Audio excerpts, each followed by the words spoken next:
482, inshallah. Super. Assalamu alaikum to all who just joined here for the study. Inshallah, we're just waiting for a couple of more minutes for, I guess, technical You can start now, God something. willing. I can? Okay. Hmm. Okay, Auzubillah minash shaitanir rajim. Bismillahir Rahmanir Rahim. We're starting from Surah 4, verse 82. The subtitle says, Proof of Divine Authorship. Why do they not study the Quran carefully? If it were from other than God, they would have found in it numerous contradictions. And the footnote here says, although the Quran was revealed during the Dark Ages, you cannot find any nonsense in it. Another proof of divine authorship. See Introduction and Appendix 1. So, whenever you have time, please look at Introduction and Appendix 1, where Introduction has a lot of information uh, about the, before Genesis and everything and all that. And Appendix 1 has um, about the miracle, the great miracle of mathematical miracle of Quran. Masha Allah.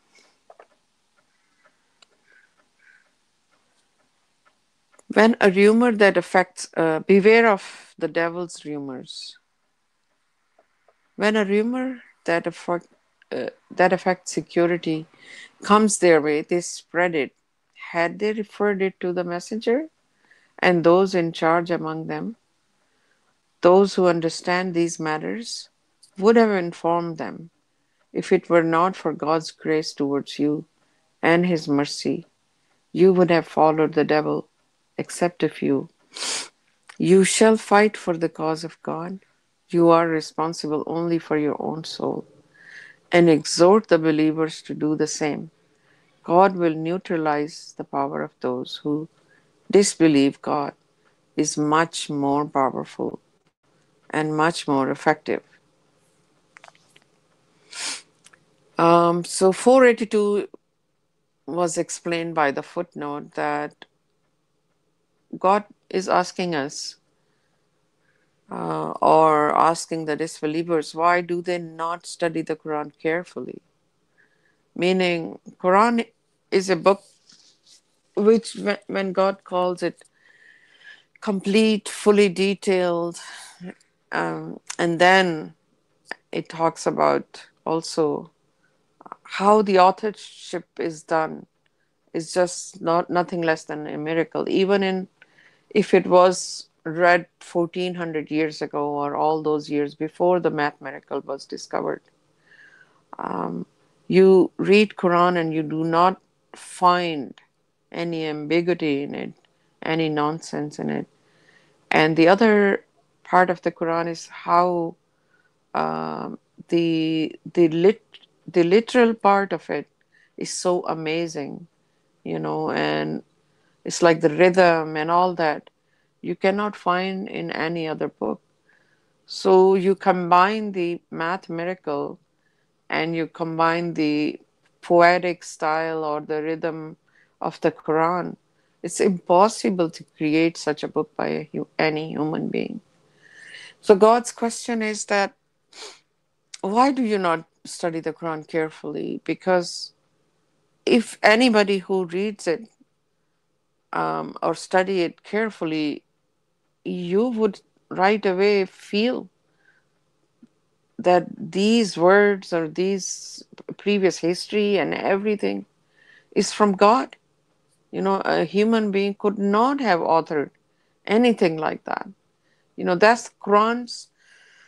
When people ask Prophet Muhammad in the times, where is your miracle? Because previously all messengers and prophets came with certain miracle as a proof. And the Prophet Muhammad people had to believe in the Quran itself. And there is a verse where Prophet Muhammad says that you wait, that I'm waiting along with you about the miracle. So 14 centuries later, for our generation, we are very, very fortunate and lucky generation that among us God sent a messenger with a proof which can be observed and experienced anytime by anyone. So a proof which tells us that even those previous scriptures were from God, because the what we needed from previous scriptures is in the Quran and all the history. So the proof tells us that it is from God, and word to word is from God. There is no conjecture in it. And we do not need any other information other than Quran alone. We do not need Hadith and Sunnah, which were not authored by, not only they were not from God, but not from Prophet Muhammad either. So the divine Quran is such an important document, the only document we have which is word to word from God Himself, Almighty, the Creator of the heavens and all the universes and our own self. And for our salvation, this book has come to us a very important document, a manifesto, or the book of law. God calls it Al Furqan, and statute book. That means statute book. It contains all the laws for our discipline, for our sustenance, for our behavior, and most importantly, for the soul to grow, to do all the righteous things are defined in the Quran. That will eventually, inshallah, if we follow that, we will be one day going to our eternal life at a very good place, God willing. That's God's promise. And the promise is to follow all what it is found in the Quran. And it is from God. Subhanallah.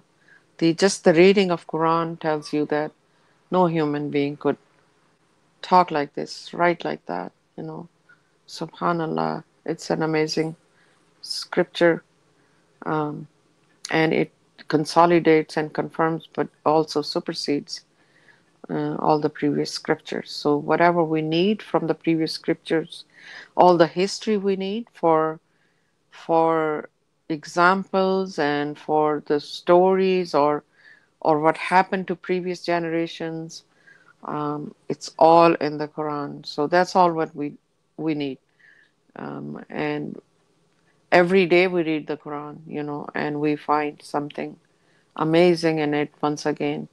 That's the power of this divine authorship, that no matter how many times you have read Quran, every time you will find something which will shock you, or you will be in awe. Subhanallah. 483 talks about the rumors. And once again, it is like something probably in the absence of prophet. Had they referred it to the messenger and those in charge among them, those who understand these matters would have informed them. If it were not for God's grace towards you and His mercy, you would have followed the devil, except if you. So, during our previous study, we discussed about who are those people who are in charge.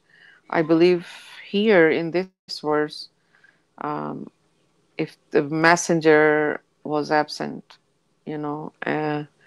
he must have appointed some people in charge of certain matters to be discussed, like trusted people um, that um,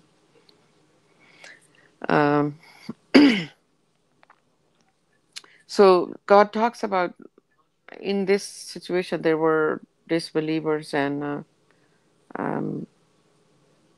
the if any rumor that affects their security comes their way, they spread it.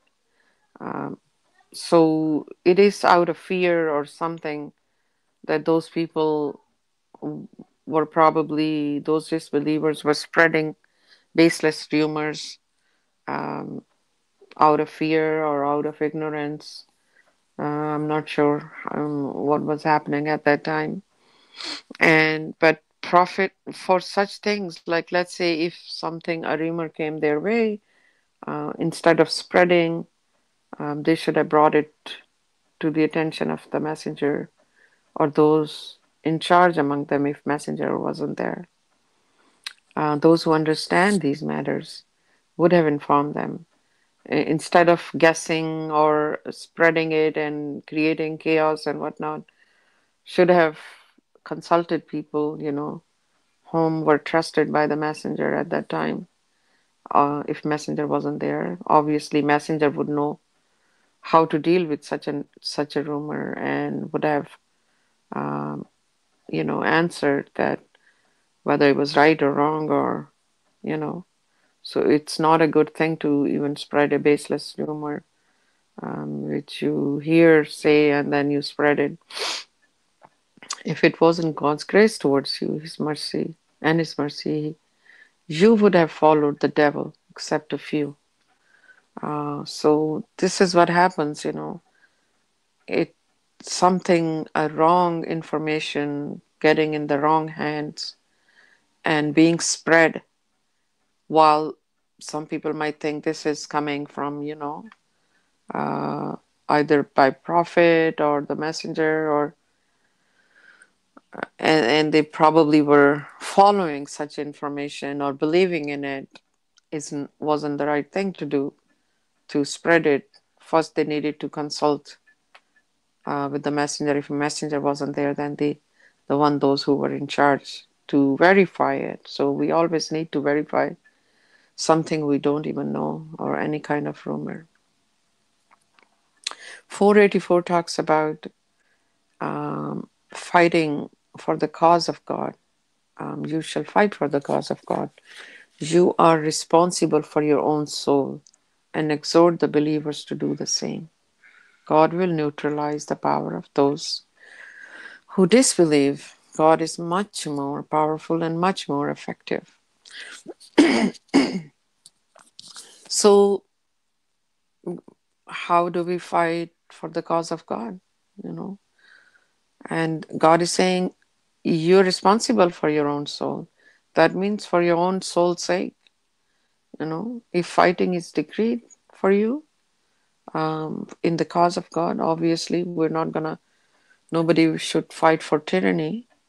Um, if there is oppression, if there is opposition, there is resistance against the truth. It is God's command. You shall fight for the cause of God, because apathy is condemned. We cannot never sit on the fence and watch while proclaiming we are believers or submitters. And when fighting is decreed, we just um, become quiet and not stand up for the truth. This is important for our soul. God is saying, you're responsible for your own soul. For example, if other people are fighting in the cause of God and we are not, it doesn't mean that we were part of that war.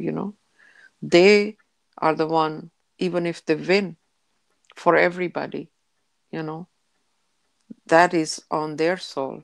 Their soul will benefit. So, what about us? And exhort the believers to do the same.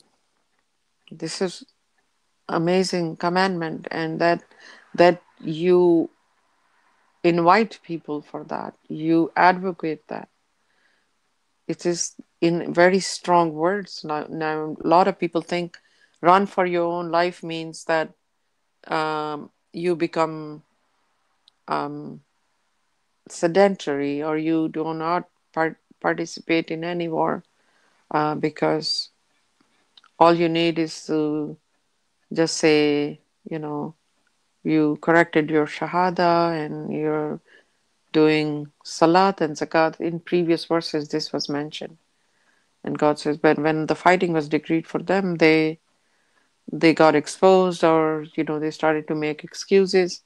Well, those fights were in previous times or more of a physical nature. That doesn't mean then there will be no fight in this time, because God is saying you shall. So that means it's gonna happen. It's gonna happen no matter what times are. So against the falsehood or oppression, whenever we present resistance, that is our fighting in the cause of God. If there is a falsehood being spread, wrong information being spread, which does not go, um, which is not according to Quran, blasphemous views, we debate with people that it is wrong, and but if they are being imposed upon you, uh, then your debate turns into more of a verbal fight, or um, it's more than a debate. You have crossed that level, right? Everything starts with the debate. Of course, you say, okay, this is the truth. This is what God says in the Quran. If you look in the light of Quran, everything is like that. But if it is an obvious blasphemy, not according to Quran, not even in the Quran, and people would talk about it as it is from the Quran, that is wrong. Quran is complete and fully detailed. Everything is mathematically restored and um, coded and saved in a way, you know. Subhanallah. Res- Responsibility 485. Whoever mediates a good deed receives a share of the credit thereof, and whoever mediates an evil work incurs a share thereof. God controls all things. So it's about, sometimes there are situations that requires certain kind of you. There is, it's not directly affecting us, but we are mediating something between two parties or two groups, um, or any two organizations, um, but you're being a part of it, that something is going through you and it affects both other parties or other shareholders or whatnot. So when it is our responsibility to always mediate a good deed, you know. For example, you are somebody has asked someone to, they are in need of money or something, and you're collecting charity for them. You're mediating a good deed, you know. You're asking other people for someone. This is just one example. There can be many, and we can discuss later for such situations, where you could have a chance to mediate a good deed, and then God says you will receive a share of the credit thereof. Even let's say two people are fighting, and you give them reminders from the Quran that, hey, cool down.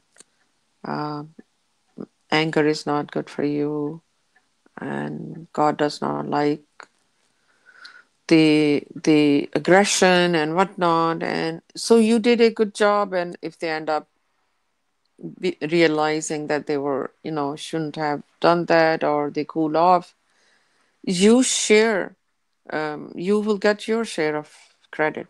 There are credits in every good deed, so God is saying that even if something you haven't directly done it to yourself, but you became a part of it somehow, so you always do the righteous deed, there are chances there too. So, and you get the credit. That's why we have to stay away from jobs where we could be mediating something which is not righteous, um, even though we are not directly benefiting from it. We, let's say we say it is between the employer and the receiving end or their clients, but there is something wrong in it. We should stay away from such jobs where it is even going through us. That means we are indirectly advocating something wrong because it's going to affect the other party uh, in a bad way. And this is the same thing God is saying: whoever mediates an evil work incurs the share thereof. God controls all things. So even though God is controlling everything, the outcome of a situation is in accordance with God's will. But we play our part in both ways, or we could, you know. We always we have to stay away from that anything, even to diffuse the situation. We cannot do anything unrighteous. We have to be careful because that is gonna come back and bite us. That is gonna earn us a discredit. Um, Life is full of such situations. We'll be tested time after time where we could be in such a situation where we have to choose the right way, inshallah. 486. You shall be courteous. When greeted with a greeting, you shall respond with a better greeting, or at least an equal one. God reckons all things. God, there is no God except He. He will surely summon you on the day of resurrection, the inevitable day, whose narration is more truthful than God's. These are smaller things are covered in Quran, subhanallah, a great book, fully detailed. God talks about our greetings even, and how welcoming you should be, how pleasant you should be. If when greeted with a greeting, you shall respond with a better greeting, or at least an equal one. God reckons all things. Somebody comes and says, peace to you, Salam Alaikum. We can say Salam Alaikum and we can add something after that, something nicer even, Salam Alaikum, how are you doing? Or, to, because someone initiated a good greeting to you. So as a submitter, as a believer in God alone, we should be representing God's religion in much better manner, you know, that people think these are God's people, who believe in God alone, worship God alone, follow Quran alone. And this is how you know, they're greeting, your greeting, your first impression is an important part of getting to know somebody. If it is a stranger, if it is somebody you always are smile, give your response with a smile, welcoming, and offer peace back to them. Otherwise, we will be considered very rude people, if we turn our face away. So this is a commandment. God says you shall respond with a better greeting, or at least an equal one. This is our duty. Once again, God says, God, there is no God except He. So He is the only deity who has any power in this universe and all the other, and between seven universes, heaven and earth and everything in between. There is no other deity or any one or anything who owns any part of that power. He has absolute power over everything. He is the absolute God. There is no other God. And this is something this is a life changing belief. In every situation, we remember this. All the time, we remember this, that He is running everything, He's doing everything, He's the absolute God. Who can run things? The one who has power. A person who owns a little organization, even though there are hundreds or thousands of workers all over the world, but the organization is being run from the top above. There are rules, there are laws, and there are instructions to how to run an organization or a company. The one who has the power. God has the absolute power above all, above every decision we make. Anything we are doing is already recorded. So when a situation comes, which is great, beautiful, blessing, provisions, we should be thanking Him. We have no power to um, even like guarantee ourselves. I can even get up and have a glass of water for myself. All power belongs to God. So we should be constantly thanking Him for all the provisions. And if a situation comes which is not according to our choice or makes us feel bad, um, it still is in God's control, but it is a consequence of our own doing. So all good comes from God. All bad comes from us because of such laws which bring it back to you. But God is the most merciful God. He's the forgiver, Ar-Rahman, Ar-Rahim. The inevitable, He will surely summon you on the day of resurrection, the inevitable day, whose narration is more truthful than God. When God says there is a hereafter, there is a day of resurrection, the inevitable day, it's inevitable. We must believe in that day, and we should be mindful of that day, at least sometimes of the day. We have to remember that this is a temporary world. Our only job in this world is to redeem our soul, redeem us and grow our soul and be prepared for that day in the best possible uh, manner. We should gather all the credits, gather every chance we can earn a credit and be ready. And God is saying that who is this is God, whose narration is more truthful than God's. So we must believe that when God says such a day is coming, um, we must believe that God's narration is the truth, is the ultimate truth, the only truth. That is what God presents. How to deal with the hypocrites? 488. Why should you divide yourselves into two groups regarding hypocrites among you? God is the one who condemned them because of their own behavior. Do you want to guide those who are sent astray by God? Whomever God sends astray, you can never find a way to guide them.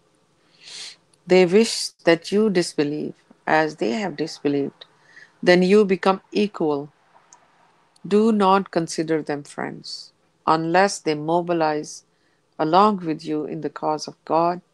If they turn against you, you shall fight them, and you may kill them. When you encounter them in war, you shall not accept them as friends or allies.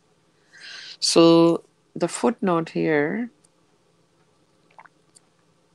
oh, oh, 488.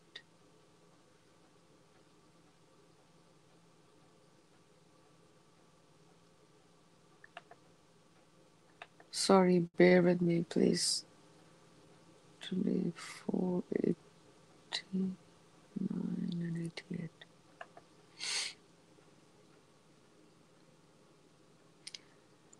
489 describes the basic rule controlling all fighting is stated in Surah 60, verse 8 and 9. So I'm going to read that. 68. God does not enjoin you from befriending those who do not fight you because of religion and do not evict you from your homes. You may befriend them and be equitable towards them. God loves the equitable. So, for example, and then 69, God says, God enjoins you only from befriending those who fight you because of religion, evict you from your homes, and band together with others to banish you. You shall not befriend them. Those who befriend them are the transgressors. So, if somebody is fighting you because of your religion, um, evicting you from home would be something like, for example, somebody became a submitter and their spouse or their parents do not like that and they kick you out of your house, that get out of here, then so God is saying they are not your friends, you do not, you should stay away from such people, even if there are your relatives or closest. There is an example of Abraham, that Abraham disowned his father, because he became enemy of God. He was fighting his own son. So these situations might come, not a physical war, but somebody would fight us because of religion and oppress us. And they might, evict people from home. But it's not like one or the. If somebody's still fighting and you are not living in their homes, or then obviously the home part doesn't apply. It's not like all of these are nothing. It could be, if they're fighting you because of God and religion, then we fight back. You know, we do not befriend them. We should, we, we should, because Abraham said, that they will see hatred and animosity, and that should be a natural um, emotion coming out of us. Instead, like, oh, it's still okay. We're still brethren in faith. It doesn't happen, and it shouldn't. So, obviously, the later part, 489, we are in the time where these kind of physical fights are not going to happen. God forbid, that we don't have that. It's The societies are different now, and thanks to God Almighty, we are in such part of the world where people are free to exercise their religion, and there is no oppression from government either. But unfortunately, there are still some countries people are oppressed, and if they, you know, they have to hide themselves. That if known otherwise, their lives could be in danger.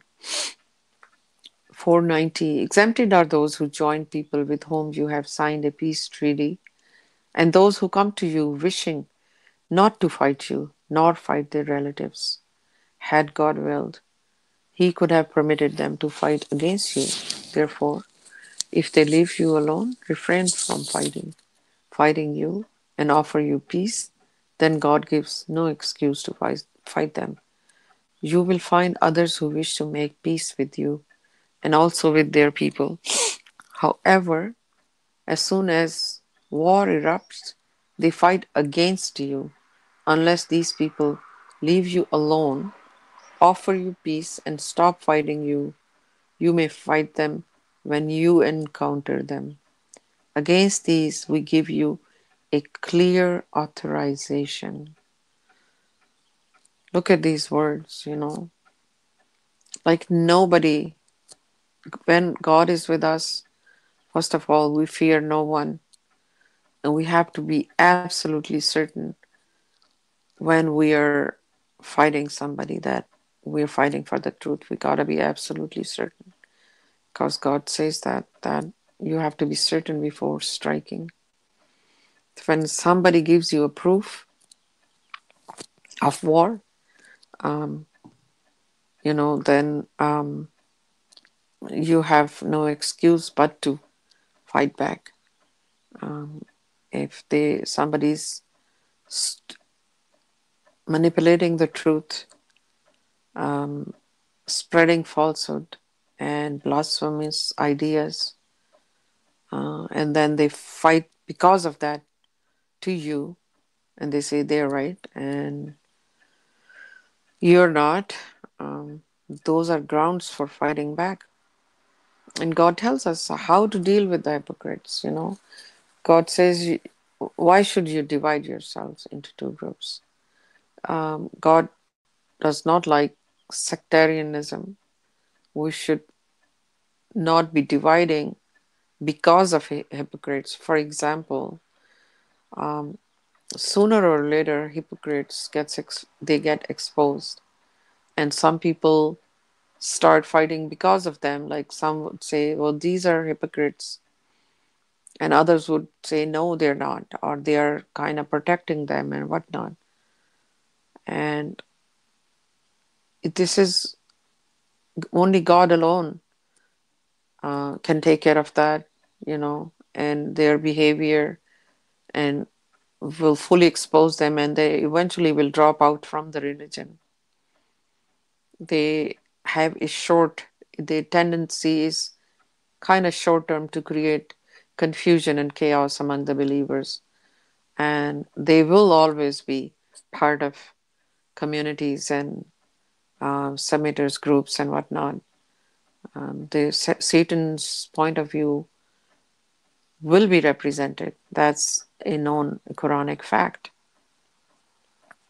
So God tells us we should not be dividing because of them, and somebody consider them friends or something, and the others are like no. So we should not, the believers or submitters should not be divided because of them. They will eventually drop out. You know, they are, because their intentions are not sincere. They are not for a long haul.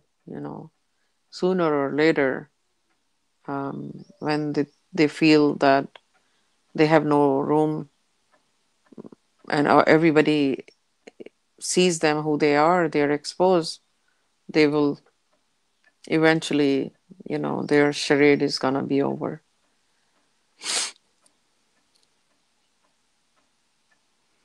You shall not kill. No believer shall kill another believer unless it is an accident.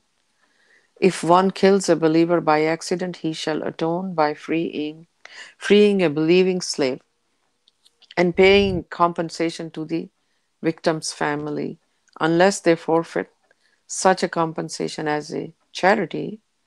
If the victim belonged to people who are at war with you, though he was a believer, you shall atone by freeing his believing slave. If he belonged to people with whom you have signed a peace treaty, you shall pay by the compensation on addition to freeing a believing slave. If you cannot find a slave to free, you shall atone by fasting 2 consecutive months in order to be redeemed by God. God is knower, most wise. The footnote for 492. Since slavery does not exist, the offender must atone by fasting 2 consecutive months.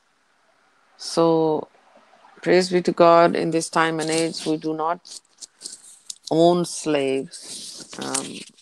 Although there is some form of slavery still exists, but it is more like the underworld. whatever. Um, so God tells us in Quran in another verse that God has made life sacred. We shall not kill, and no believer shall kill another believer. That's the grossest sin. Unless it is an accident and somebody accidentally kills someone and happens to be another believer, um, then he shall atone by freeing a believing slave and paying a compensation to the victim's family, because you need redemption. This is a burden for soul. This is a sad thing, a loss for another family. So we have to be careful in this situation. May God not put us in such situation in this, inshallah, in this time and age. So the compensation is also being abused in certain Muslim countries. Um, Wealthy people can pursue the poor family, like, just accept the money and don't go to the court, even if they killed maliciously. God is talking about only if by accident they kill another submitter or a believer. We have to, these things shall be done. But as the messenger has put in the footnote, today we do not have slaves, so consecutive 2 months will be good to redeem our soul, for the manslaughter. I don't know how it will happen in this time and age, but inshallah, God will save people from such happening. An unforgivable offense. Anyone who kills a believer on purpose, his retribution is hell, wherein he abides forever. God is angry with him and condemns him, and he has prepared for him a terrible retribution. O you who believe, if you strike in the cause of God, you shall be absolutely sure. Do not say to one who offers you peace, you are not a believer, seeking the spoils of this world, for God possesses infinite spoils. Remember that you used to be like them, and God blessed you. Therefore, you shall be absolutely sure before you strike. God is fully cognizant of everything you do. This is an unforgivable offense. If anyone kills a believer on purpose, God says his retribution is hell. Simply, absolutely no, there is no reason to do that. I mean, what kind of an evil person would? Obviously, a believer, the one who's killing is not a believer, because they will never kill another believer. But if anyone has killed, and maybe a hypocrite has killed a believer or somebody else, there is no, they will definitely go to hell. God says they abide therein forever, and God is angry with him and condemns him and has prepared for him a terrible retribution. Look at these words, prepared for him a terrible retribution. This is designed, it's already prepared that what they will consequently will happen to them. So this is an unforgivable offense. And God says, when you strike in the cause of God, you shall be absolutely sure. You cannot, like somebody who's not fighting with you because of God, and you say, no, I'm still gonna. Here is an example of a war. For example, you are at war, and certainly somebody says, like, even here, you raise your hands and you say, I offer peace, I'm not fighting with you anymore. And you still keep on fighting and kill them. This is not acceptable to God. And somebody say, okay, I believe. And you say, no, you're not a believer. And for seeking the spoils of this world, maybe it's about the spoils of war. They're being greedy and they still kill this person. that is wrong. God says God possesses infinite spoils. If God wants to send provisions your way, who can stop? So there, God is the only possessor of every provision. It comes from God.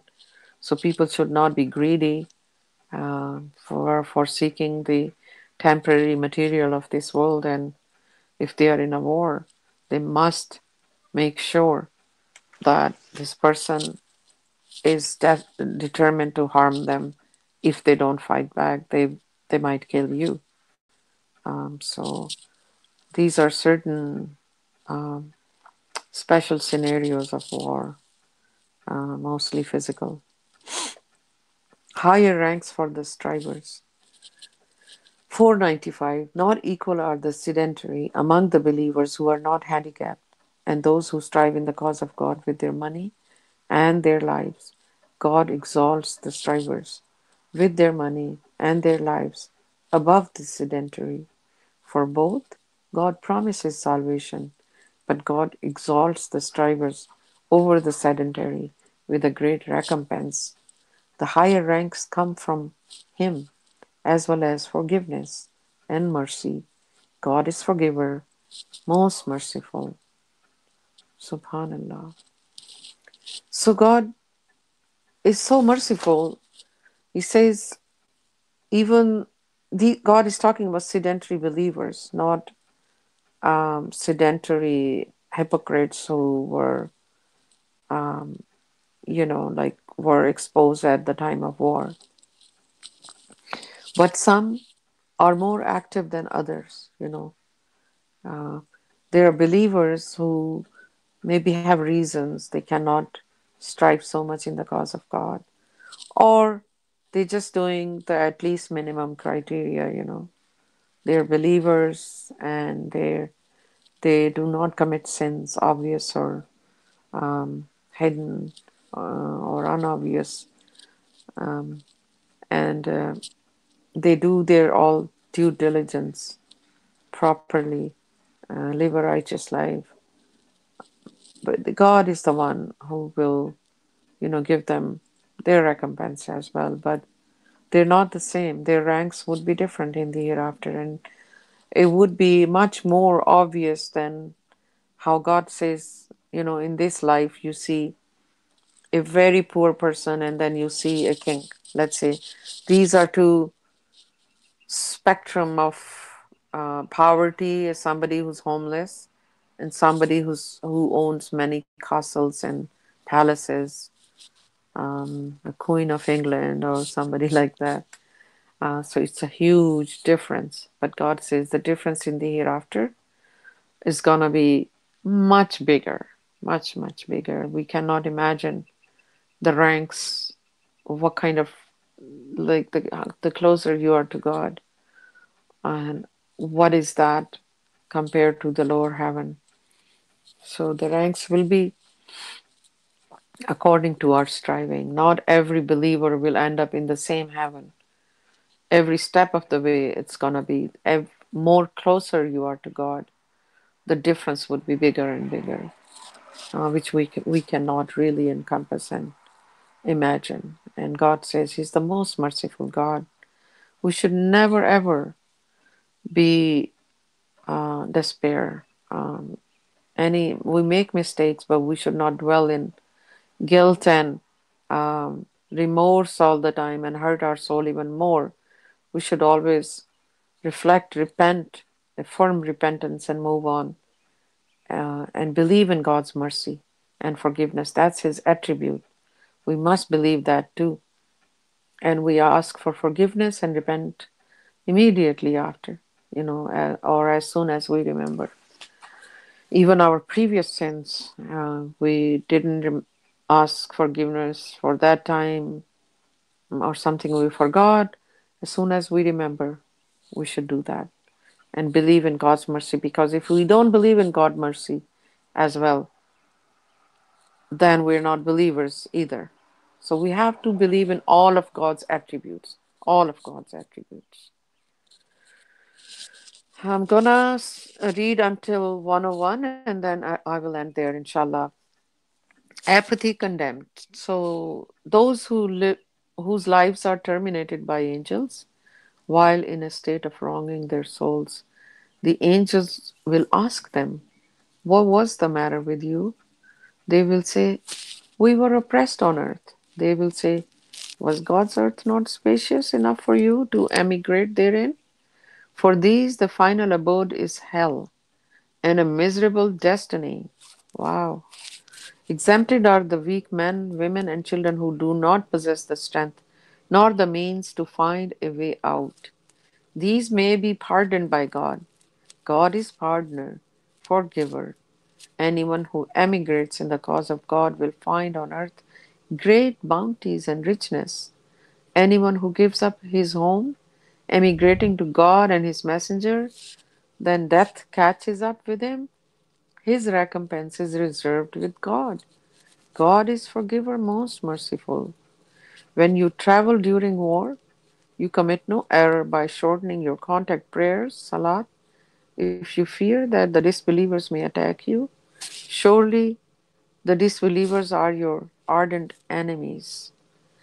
So, once again, God does not like those who just sit on the fence, you know, do not show and do not strive in the cause of God and never, stand up for the truth. Um, that is not going to benefit our soul. We should just know that. We always have to, because our only reason to be on this planet Earth is to be clear and certain about God hereafter and the hereafter and God's commandments, God's attributes, so we can be certain. And when you're certain, you will always be standing up for the truth. So it is very important that when a situation comes where you have to take a side or you have to strive or fight for the cause of God, um, we need to find the answers in the Quran, and God will tell us what to do in that situation. And if the situation needs that we fight in the cause of God, we stand up, we do that. We just cannot let it go. We say, okay, I'm not just gonna do anything about it. None of my business. Maybe it is happening here and there, will not affect me. No, it affects everyone. If we witness something like that, situation comes in our life, we are part of it already. God is seeing everything. God is knowing everything. So God says those whose lives are terminated by angel while in a state of wronging their souls, the angels will ask them, what was the matter with you? Like, look at this question. Like, angels will be surprised. What happened to you guys? Why are you in this situation? Why would you choose hell over heaven? An eternal misery over a blissful life forever, for eternity. They will say, we were oppressed on earth. They will say, was God's earth not spacious enough for you to emigrate therein? For these, the final abode is hell and a miserable destiny.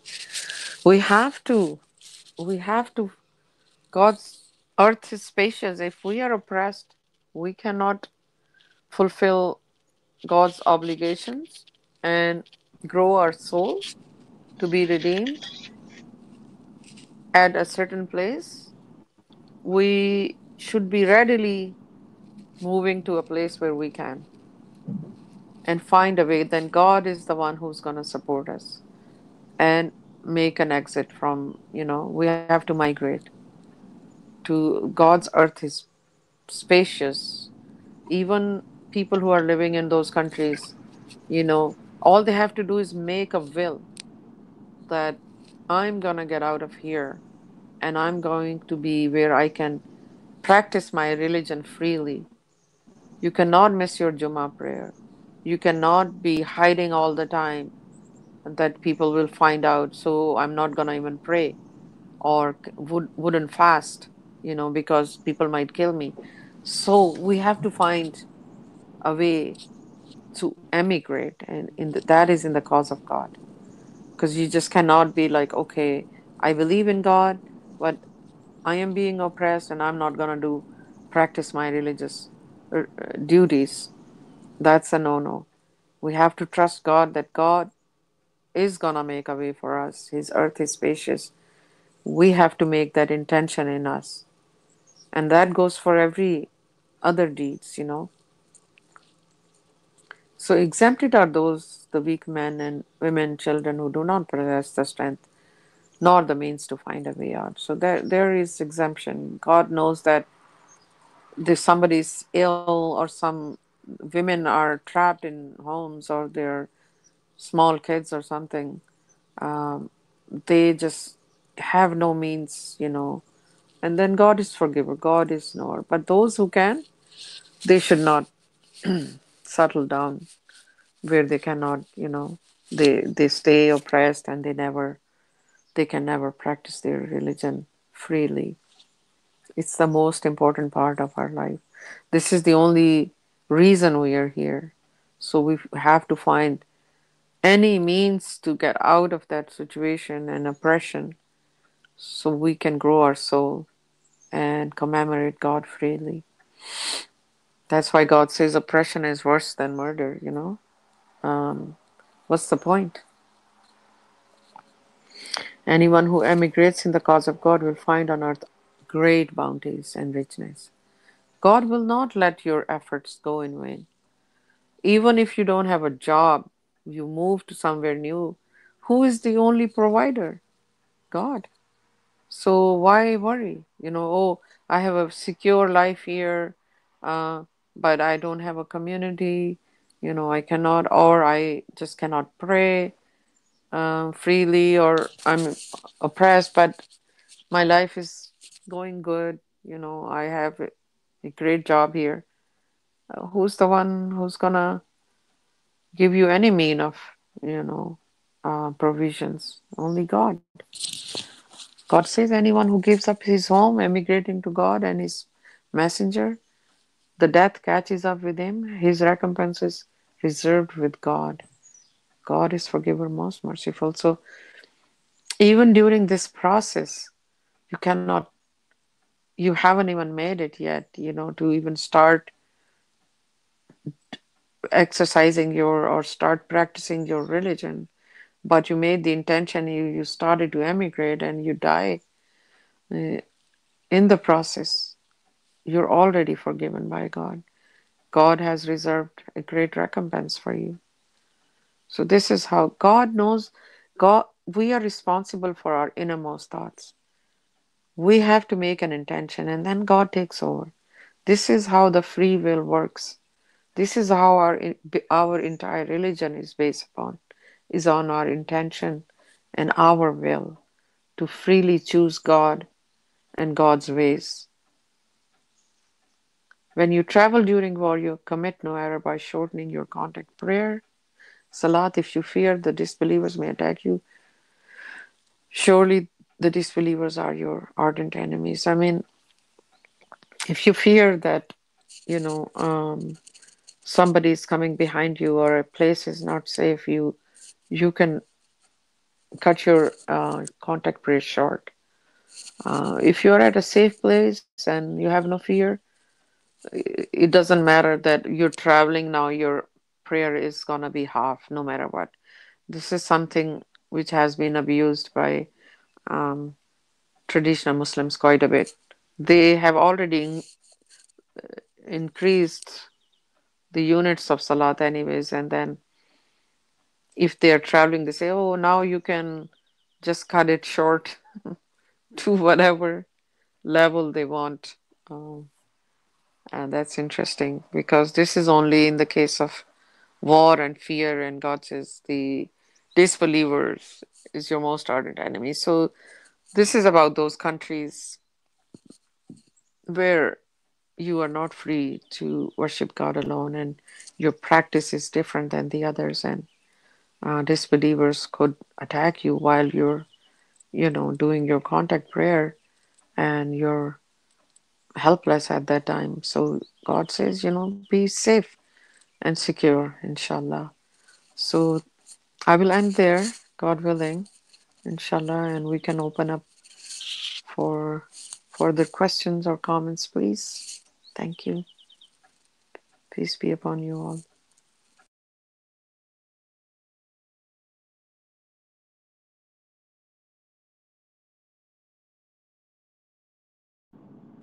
Thanks, MashaAllah, Nujat. thank you for that. Thank you. Praise God.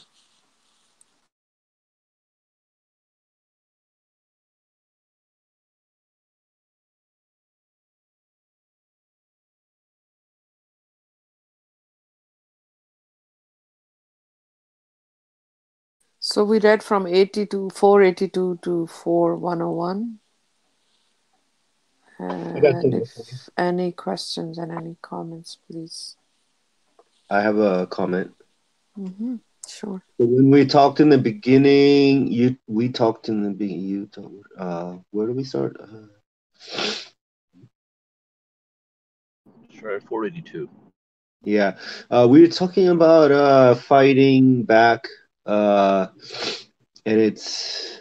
I guess we got to point out how we were, so people don't get confused on the internet that if it's an arguing fighting, that's fighting back with arguing. If it's a physical fighting, then it's self defense, physical fight back. But we're not talking about physically attacking people because of verbal arguments. We shouldn't confuse the two, right? Right.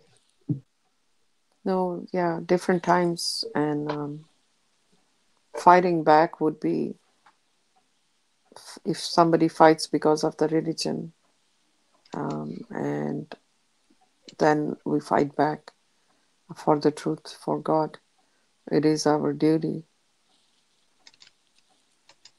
and that is fighting back. And today's fight is um, by the means of pen, intellectually, verbal, on the forums, internet. Internet become has become the biggest battlefield or platform for every information, and people can refute back and forth. And this is how even the religion itself is spreading, not people going door to door or on horses spreading the word of God. The creature which was prophesied in the Quran is the computer, and most computer has a big role now in our lives, and in the verbal wars and whatnot, are part. It's has a major part in it now. So things are different. Thank you, Edward. Oh, thank you. Thank God. I think it's a corrupt religious people. They actually do physical attacks over verbal arguments, right? Yeah,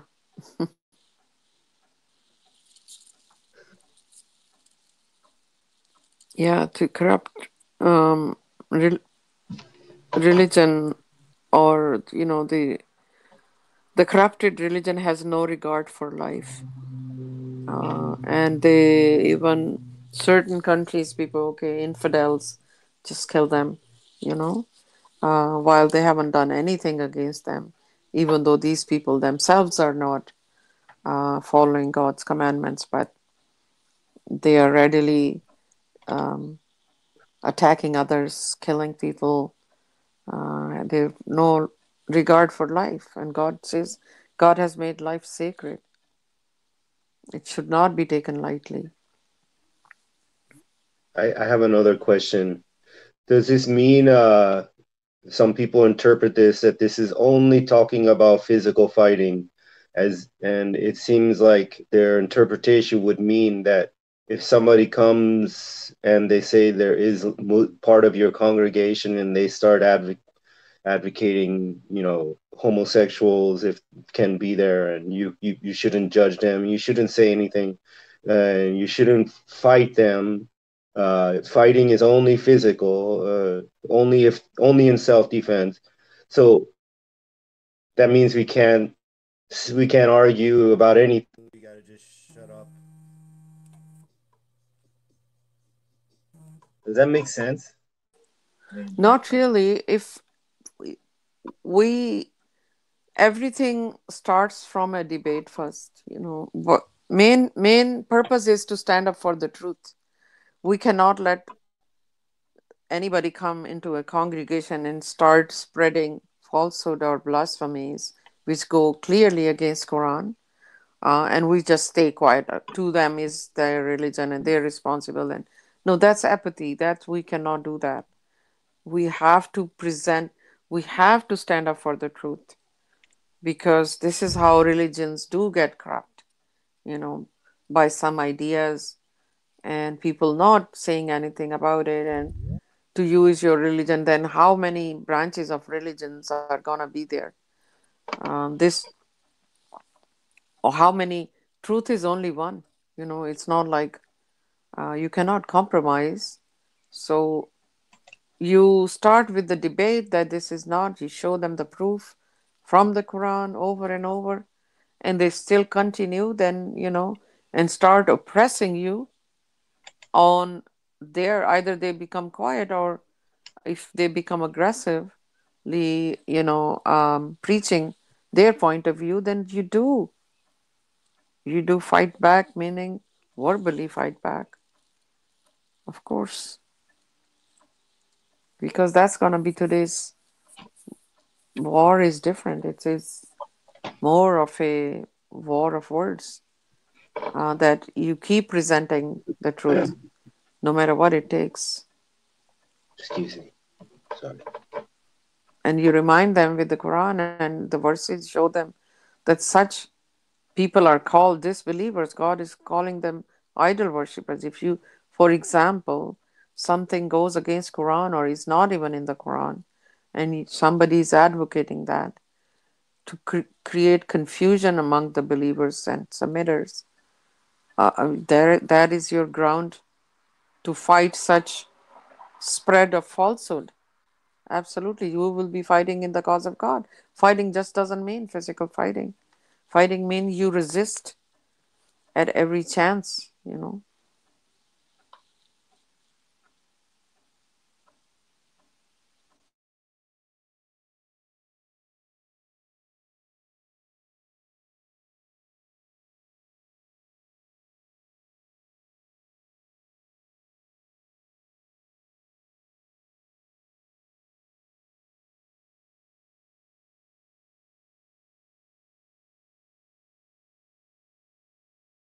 What do you guys, can anybody comment more upon or ponder more upon? When greeted with a greeting, you shall respond with a better greeting, or at least an equal one. God reckons all things. I have a question. Sometimes people in a congregation uh, think that somebody is not a believer anymore, or they're going against God.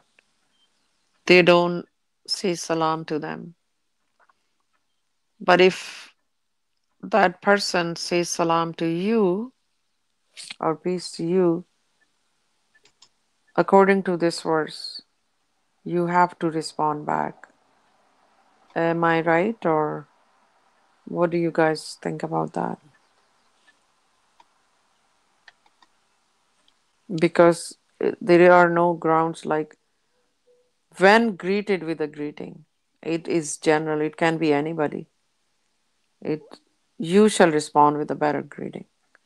Now, whether somebody is a believer, disbeliever, or anyone, or even a hypocrite, we don't know, whatever. So we always return the greeting in equal or better way. Can somebody please reflect upon this?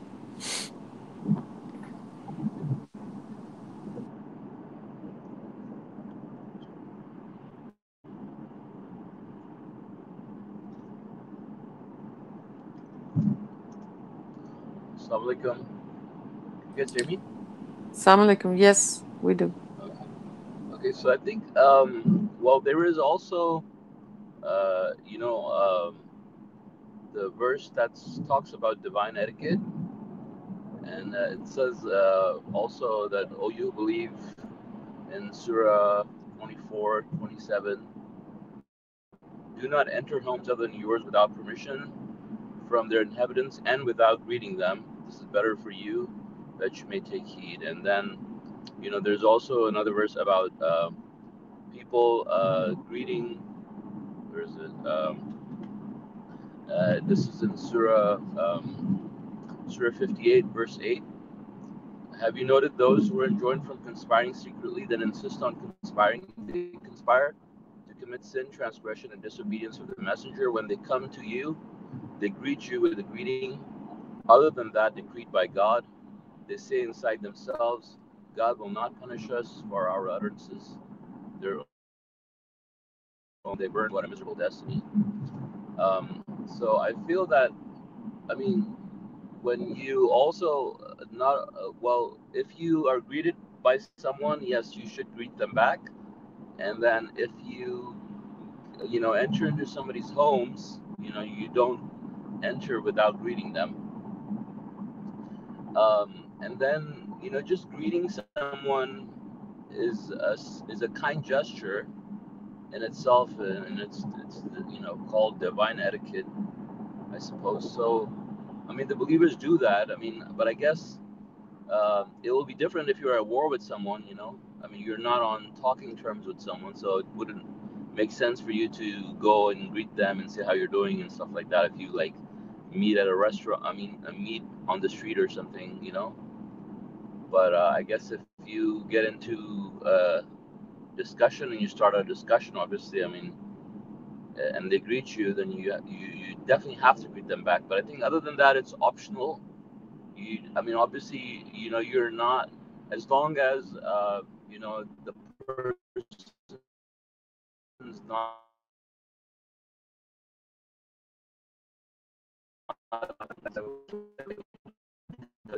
enemy or greeting something like that.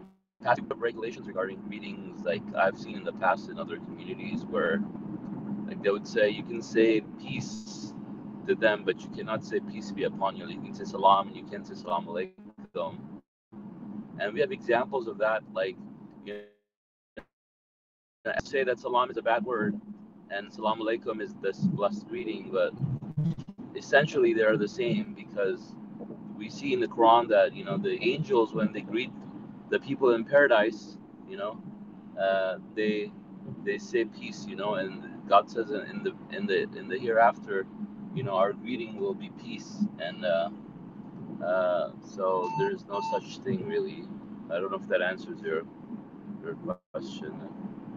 Yeah, that answers. That's how I believe too, that regardless of if somebody did greet you, you must greet them back equal or better. Better or at least equal. So better is better for you because you're representing God's religion. You're supposed to be courteous people, warm, nice, even to a stranger. So it is important that we represent God's religion in the best possible manner. The greeting is the first part of knowing someone, even a stranger. So, yeah, I agree. Now, another question is, I would like to know more about this, how to deal with the hypocrites. Why should you divide yourselves into two groups regarding hypocrites among you? God is the one who can.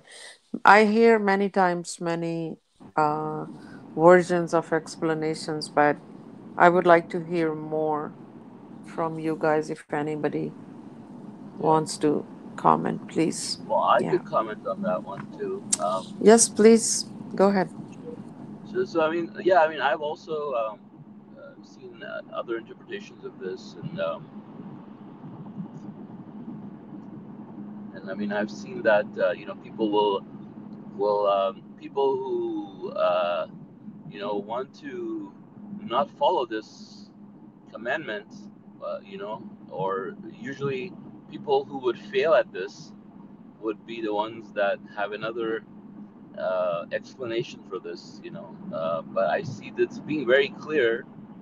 It's teaching us that somebody's a hypocrite, and they have been sent astray by God because of their own hypocrisy, because of their own actions, and because of their own beliefs. So they have been sent astray. They are right, but then, as you said, earlier, people will start to fight amongst each other, you know, and say we have to be nice to them and we have to be kind to them so that they may be guided.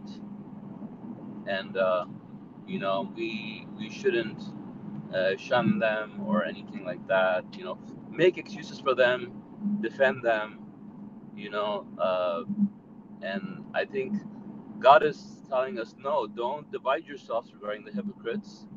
God is the one who sent them astray because of their own actions. Do you want to guide those who are sent astray by God? So God has decided that these people are gone far astray. They're hypocrites, and now, instead of treating the hypocrites as hypocrites, a group of people will start bickering and disputing with the believers because they want to go against God's decision, and they want to guide them, knowing that these people are hypocrites.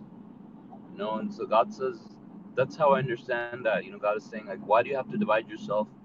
God is the one, who sent them astray. And then other verses that talk about dealing with the hypocrites is obviously, the verses that say you have to be harsh and stern with the disbelievers and the hypocrites. And then the messenger of the covenant, also explained this a little bit by, the excellent example, I think, analogy that he presented was that of, a pussycat and a lion. That he said the believers are pussycats with the other believers, and there are lions with the disbelievers and hypocrites. And I mean, they're both from the same family, right? The cat, and they're both from the feline family. But there is a big difference between a cat and a lion. I mean, a lion, if you mess with a lion, he's gonna roar. If you mess, if you if you mess with a cat, she's just probably gonna get scared and walk away, or it's just, I don't know, say meow or whatever. But there's a huge difference. The lion will most likely kill you too if he's threatened by you, uh, or if he's hungry, I suppose. But a cat will never do that. Right. Masha Allah.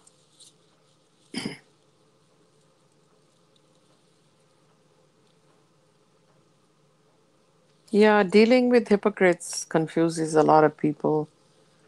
Um, but also we have to be sure, um, like God says, unless you're absolutely sure, do not strike. Um, but their role is, God says in 489, that they wish that you So, disbelieve as they have disbelieved. right. Also, we have verses in the Quran that says, "Do not befriend the hypocrites." And the Messenger of the Yes. Covenant also talked about that. Why God says that, God, the verse that says, "Do not befriend outsiders who never wish to cause you harm. Hatred flows Mm-hmm. out of their mouths, and what they hide inside their chests is far worse." God thus explains the revelations for you. So, God is teaching us not to befriend hypocrites because they invite you to hell, and they will rub off on you. It is God's system, and that's why God says we have to run for our lives from these people.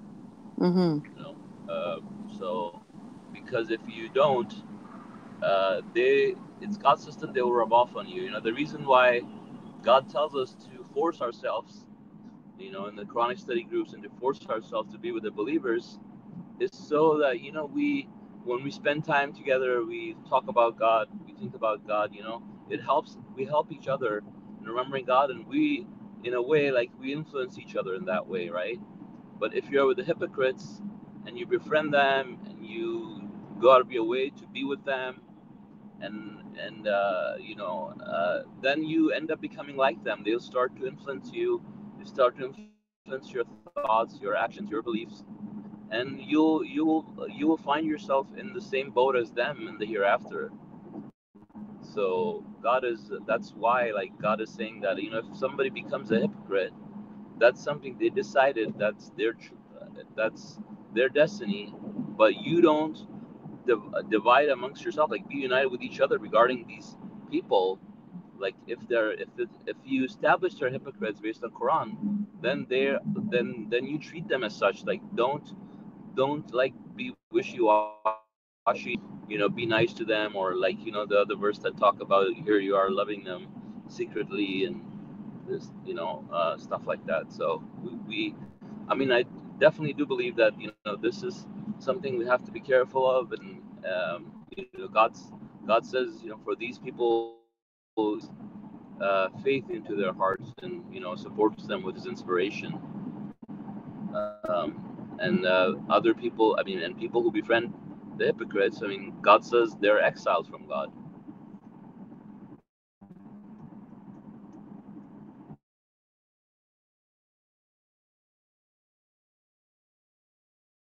I'm done. Yeah.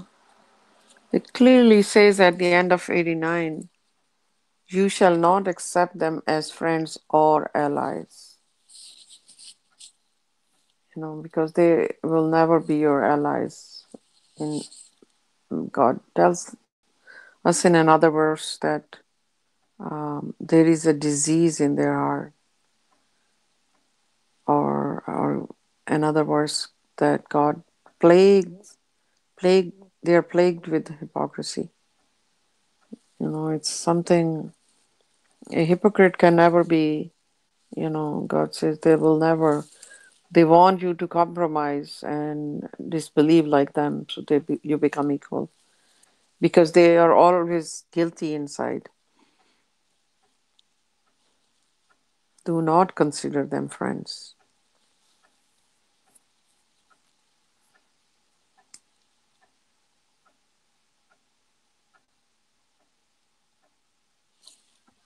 Salam alaikum. Assalamu alaikum. Who's Masha Allah, this? thank you. Name is Assalamu Huda. alaikum.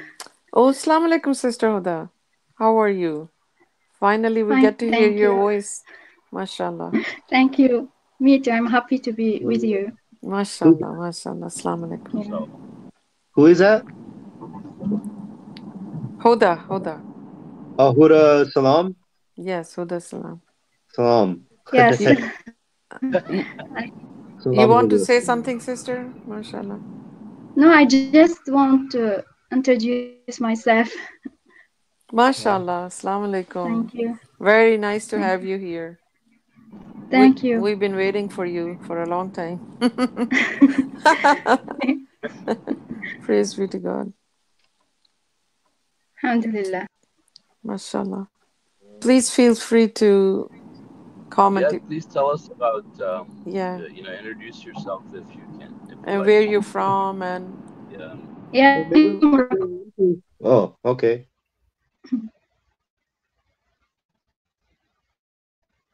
Hello? sorry, Did you what hear me? happened? Edward wants to introduce himself, I think. To Huda? To everybody. Oh, I am I am Nutrat. I'll start with myself. Assalamu alaikum all.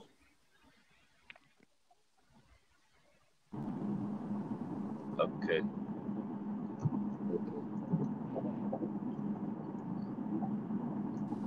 Nice to meet you all. And Sister Okay, Huda, yeah, where no, are I you wanted, from? yeah. I'm from Morocco. Oh, you're from Morocco, mashallah. oh. Mashallah. Praise Thank God. you.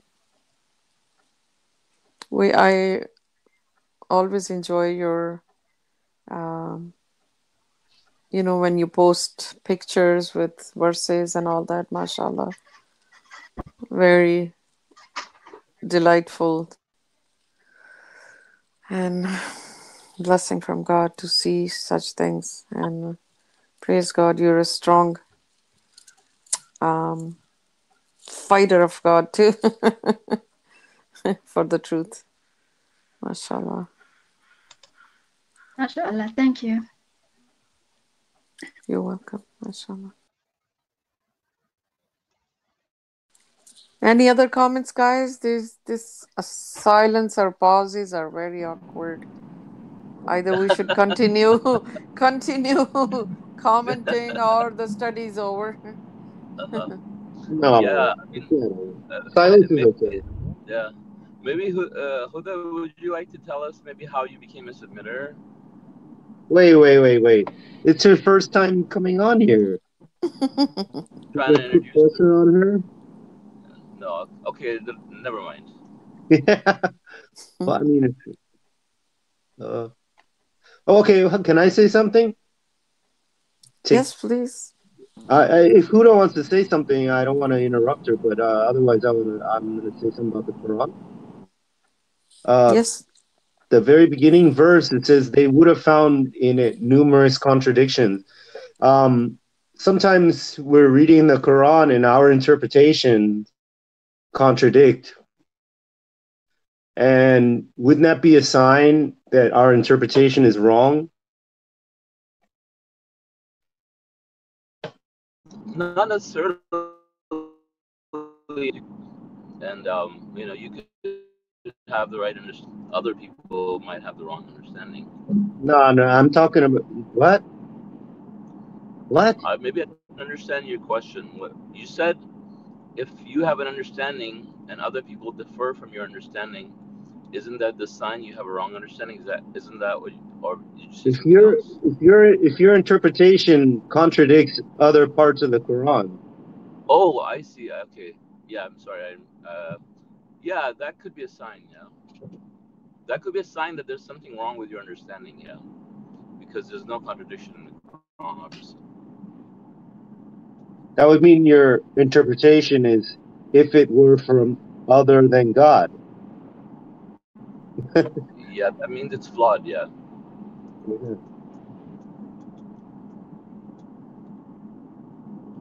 That is why when we debate with someone, we debate in the, like, sometimes one isolated single verse might not explain everything. And then we go in the light of Quran, backed up by other verses. And then we tell people, like, there is no contradiction in the Quran. For example, if something is not in the Quran and God is calling it a complete, fully detailed Quran, and you say, no, but it was universally accepted, even if the entire thing is not mentioned. You know, for example, Messenger has talked about he has given the example of, at least now we have no reason to even though the Quran does talk about prostration and bowing and prostration, and even along with that contact prayer was established throughout many generations. All the messengers were practicing it. So the method of doing the salat was established, and there is a universal acceptance of that. Even then, that Quran, now with mathematical miracle, we have, uh, in appendix 15 we see that the everything is, still mathematically preserved. But something which absolutely never mentioned by messenger, not even exist in Quran, it is the only way to find it is out there, either through hadith or something. I'm talking about circumcision. Then that contradicts Quran, and God says there is no contradiction in Quran. I also have a comment about verse 83. um, it talks about the Mm-hmm. devil's rumors, and when a rumor affecting security comes your way, they spread it. Have they referred to the messenger and those in charge among them? Those who understand these matters would have informed them. If it were not for God's grace towards you and His mercy, you would have followed the devil except a few, right? So, I mean, I had an experience that kind of helped me get a better understanding of this verse.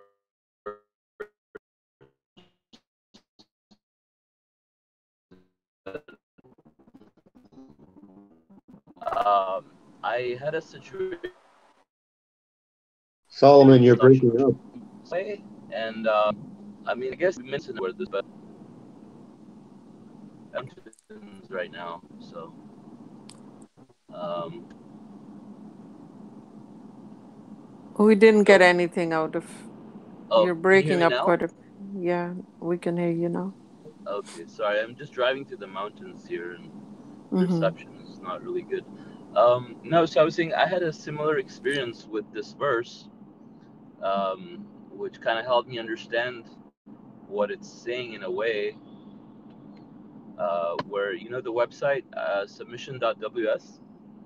So one time, there was, websites get attacked a lot, especially websites that get a, a reasonable amount of traffic. Will get attacked by hackers on a daily basis. And if they find some sort of weakness or some sort of vulnerability through which they can attack your website, they'll do it. And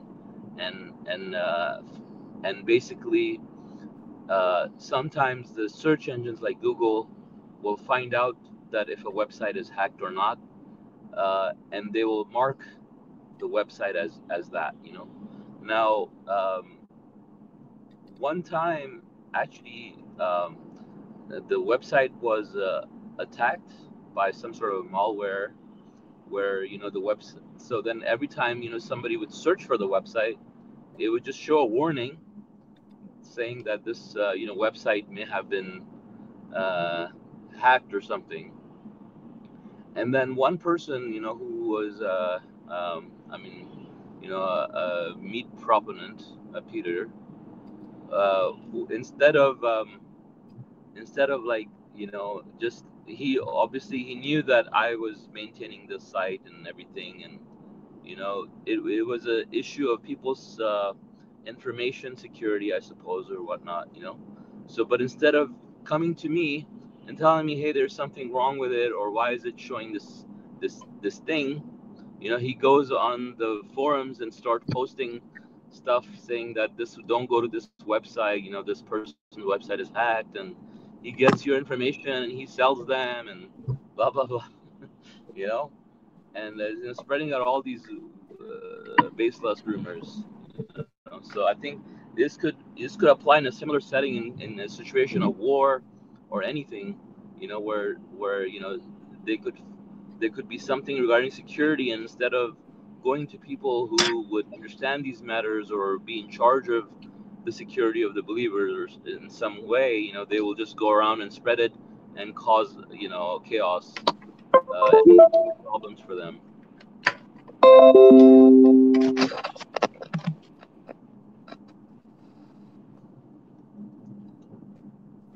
I'm done. Yeah,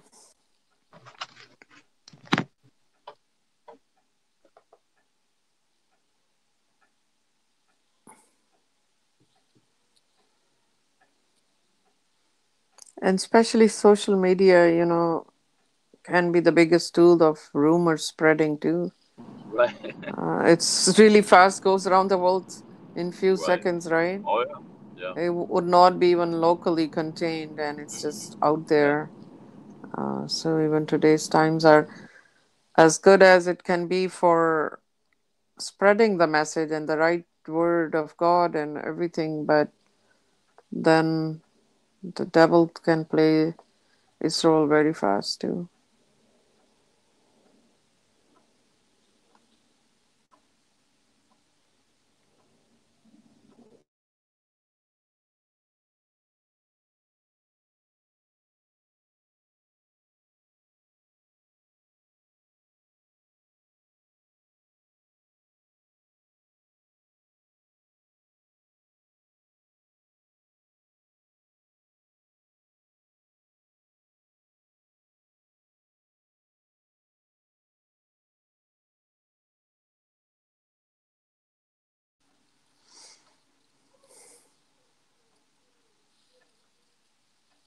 Any other comment, guys?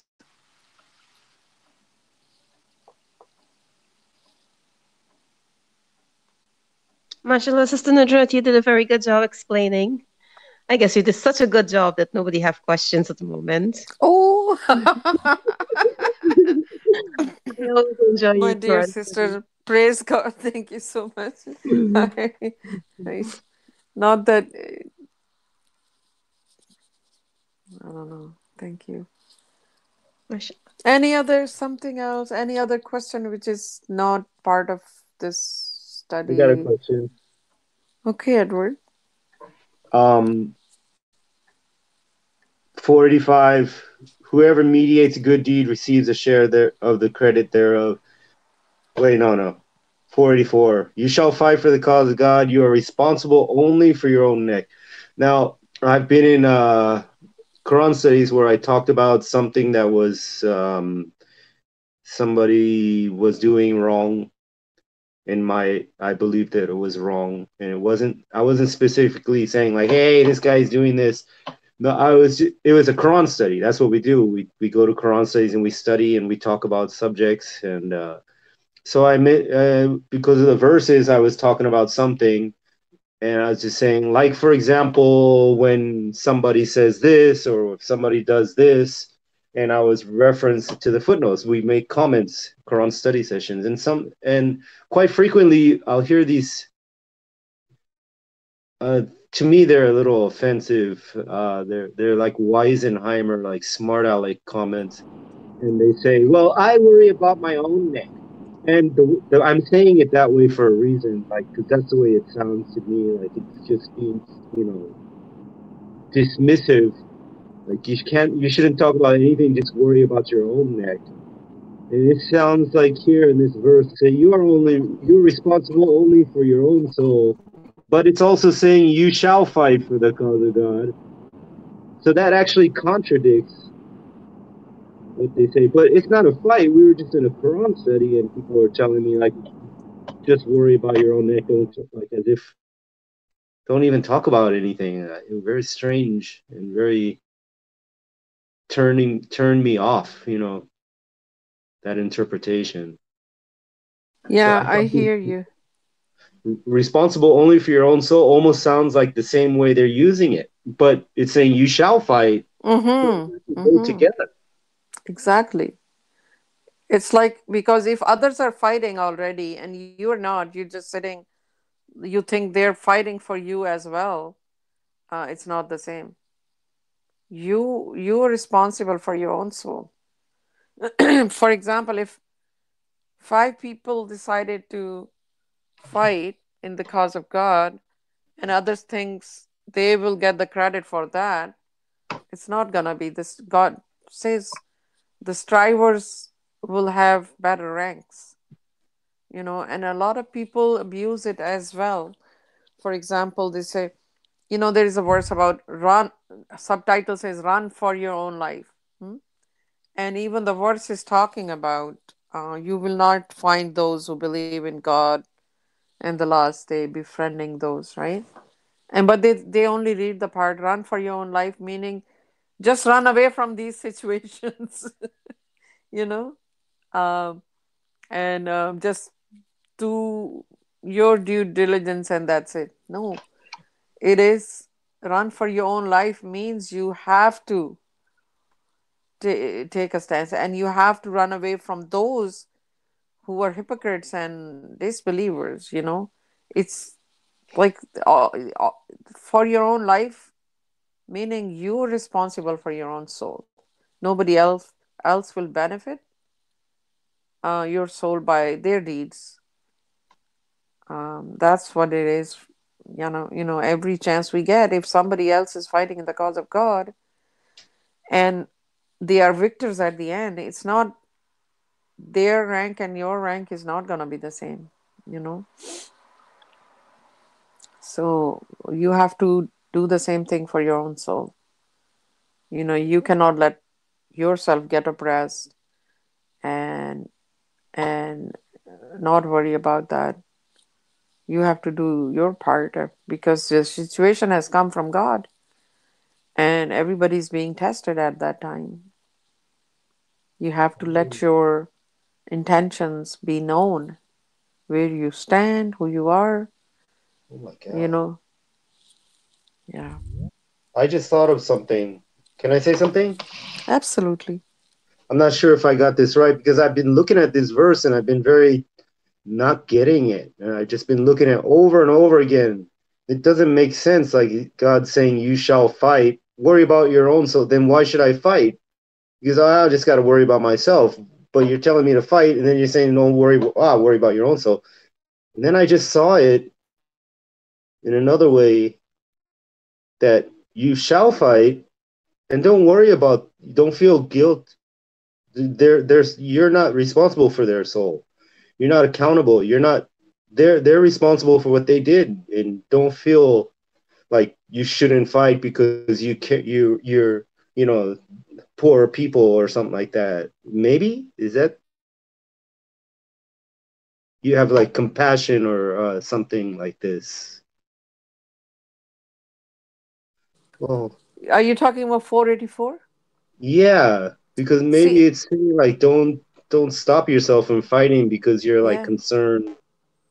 Well, let's say, okay, I'm gonna read it again. Bismillah. You shall fight for the cause of God. So any cause, when it includes the people are either oppressing or spreading falsehood, you are responsible only for your own soul. And first, the commandment is you shall.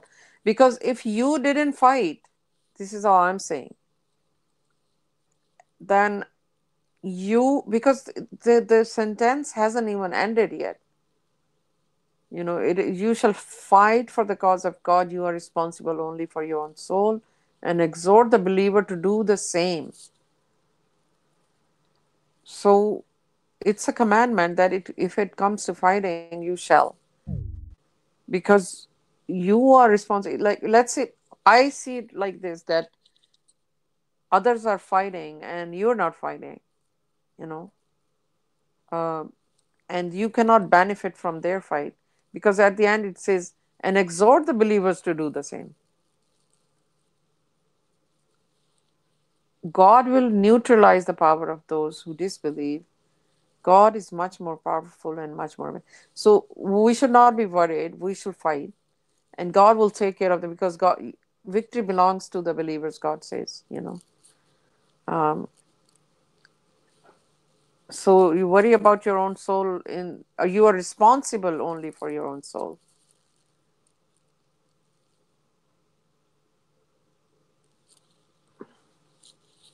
I don't know. It could have that meaning too. What you're saying. Maybe this verse has multiple meanings.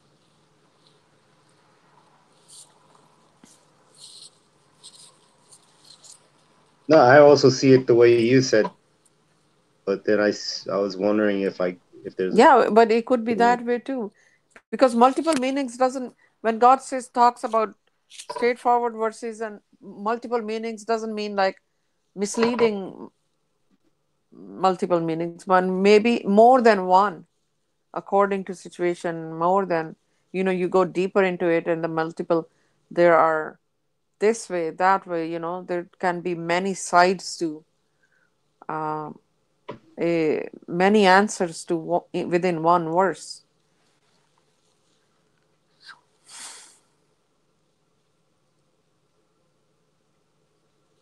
Yeah. yeah, these verses are a little bit confusing for me. Yeah, these verses are when we're starting this reading. They have, I think, some verses have multiple meanings. Um, because then, of course, today's times are very different too. So multiple meanings will apply in different times in different way. And then there are straightforward meanings which time does not change them at all. They're like the statutes, the law, uh, verses which contain laws. They're timeless, right? Oh, mashallah. When can I speak? Absolutely. Yeah. Yeah. So when I read this on my own, this is what I understood it to be. Um, I seek refuge in God from Satan the rejected. You shall fight for the cause of God. You are responsible only for your own soul. So, in a state of peer pressure or group setting, if someone doesn't want to stand up and fight for like something that's in the Quran, you shouldn't bother whether they stand up or not to fight. You should stand up to fight because you are responsible for your own soul. At the end of the day, you're accountable. Masha Allah. So Mm-hmm. we shouldn't say, "Oh, my peer is not fighting. The people in my groups are not fighting." That they think it's okay. Just we come shop at masjid, we read Quran, things like that. But the particular something particular is not in the Quran, and they're not willing to say, "Well, it's not in the Quran. We'll not do it." And so they're not willing to fight for that cause. But that doesn't mean that I shouldn't fight for that cause. And Yeah. Masha. Mm-hmm. it also went on to say you shall exhort believers to do the same. So Mm-hmm. yes, I can strive to exhort the believers to do the same, but I cannot force them to do the same. Right. Masha Allah. See, now I see like more depth in this. Like even Edward, what Edward said, what you're saying, but I'm saying the first commandment starts from that you shall fight for the cause of God, and then um, you are responsible. Yeah, and you're responsible for your own soul. I see it both ways. Like what Pamela you said, like some decide not to fight, but you must, and maybe some are still fighting, and you're not fighting. Then yeah, then you're still responsible, even though you agree with them, right? You say, oh, they're absolutely right, they're fighting, and it should be fought, this issue should be fought. You agree, but you're still not fighting, so you're not going to get the benefit of who stood up and fought. So, and also what you're saying is that you're responsible for your own soul. You fight, and those who are not, you exhort them to come and fight too. So it's, I see this verse, mashallah, has many layers. Mashallah, Uh, yeah, that's yeah, true. this That's true. this is definitely a layered verse. Yeah. And what Yeah. Edward Also, said too, makes sense. yeah. Also, if you look at it in context of war, like physical wars in the past, when these people had to go out fighting, and then many people wouldn't do it because they might have parents they want to look after, and they don't want to, they feel like, oh well, they have to, what would happen to them if they died or something, and then you could also look at it that way, that you're only responsible for your own soul, like, you're fighting in the cause of God. But yeah, I also agree that you're responsible for yourself, and if others, especially if others are not fighting, you shouldn't do the same. Like, don't go along with that. So Right. Yeah. The what Pamela said, like, you don't have to worry if they're not standing up. You don't have to say anything. The verse does say, and exhort them to do the same. But that doesn't, the one thing I did want to say more was that the people who are usually not standing up, they actually are. also, They're, wait a minute, I'm not finished. What are you doing? sorry. Hello? Oh, many times I see they are standing up. They're actually standing in the background, and they're ridiculing the people who do speak up. And they're saying, look at them. They're calling them troublemakers and dividers. So they are actually making a stand. They do stand up in the background. That's a good one, Edward. Well, they're Yeah, Yeah, standing with the they make background a lot of also. noise actually the other way. Yeah. yeah, yeah. I wanted to say that what about exhorting other people, it's important because God says He loves those who fight in His cause united in one column, like bricks in one wall, right? So believers have to be united when you take a stand, like for God. Like believers have to be united like one column, like the bricks in one wall. God says. I mean, and that's the real unity. People who talk about unity and then they don't fight because they want to preserve the unity, and they dispute with the believers who are fighting. So they're actually not following God's commandment there.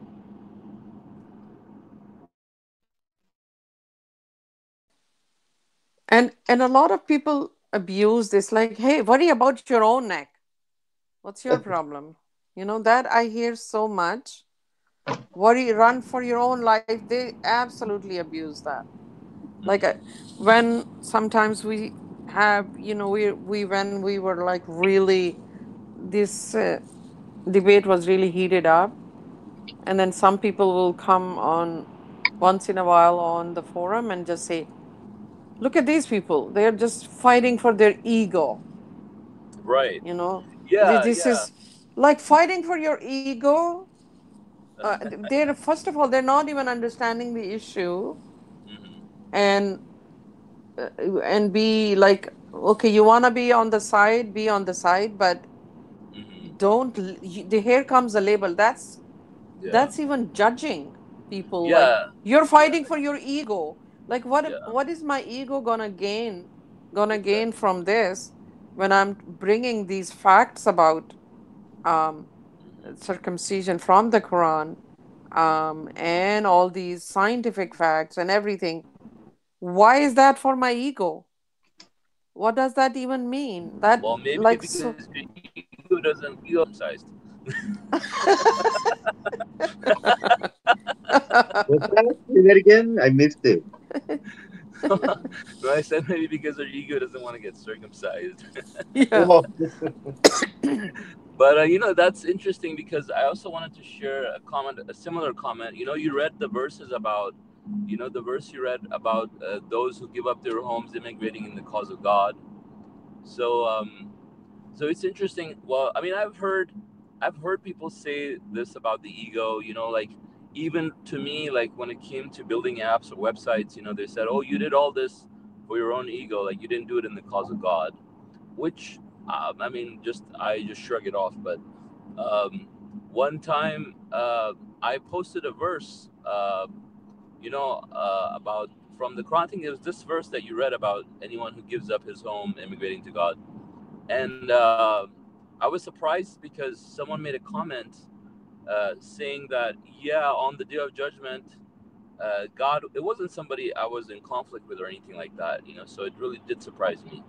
And they said that, well, on the day of judgment, completely out of the blue, on the day of judgment, God will decide who, immigrated or gave up their home in the cause of God, and who did it for show off. And then I thought to Oh my myself, God. like, hey, I mean, you think that someone would just do that to show off? Like it's like a feel good thing. Like it's nobody wants to give up their home. Nobody wants to like start over all over again just to please their ego. I mean, it's something that people do, like it's an act of desperation in a way. Like it's like the last resort, and nobody would do that for show off, even if they wanted to. Like it's you know fighting in the cause of God is not something that you would like in that sort of circumstance where you have to immigrate and give up your home and all that. God talks about them being deprived of their properties and things like that. So I was just kind of shocked by that too, because people would think that it's so easy, like you would just get up and do it for your ego. But I see that this you could only do, like, immigrating and giving up your home and things like that in the cause of God. I mean, that's only something when God says he has recompense for that, is obviously because it's not easy, and it's very hard, I think, and that's why God has put these higher ranks for these people, because of that. And only people with sincere conviction would most likely do that. I mean, yeah, if somebody has the luxury and a lot of money and they just decide to move somewhere and they want to say that they did it in the cause of God, that's different, right? But we're not talking. This verse is probably not even referring to that. It's referring to, a lot of hardship and someone who just immigrates in the cause of God. I think the verse you read was, um, I don't know which verse number it was, but you know the verse I was talking about that you read. Was it? Yeah, and that while they're immigrating, and if the death catches them Yeah. or they die, God will still recompense them. Um, uh, what verse is that?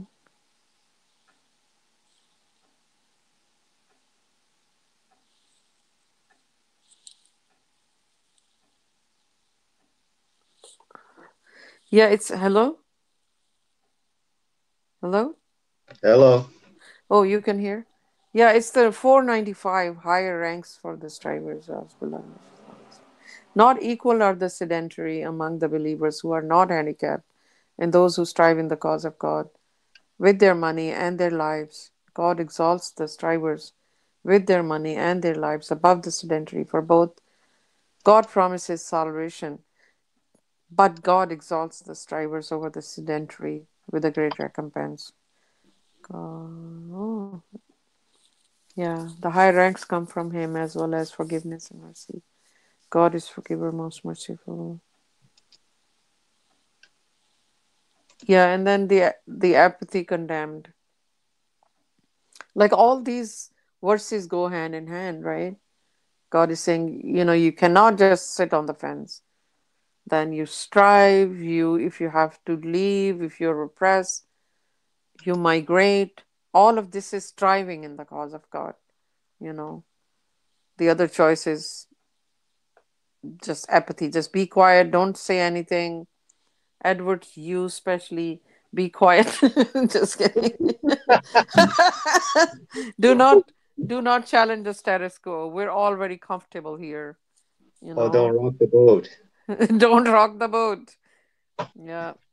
They started. Maybe we should start playing Bob Marley's song. My don't rock my boat. Oh my. Yeah.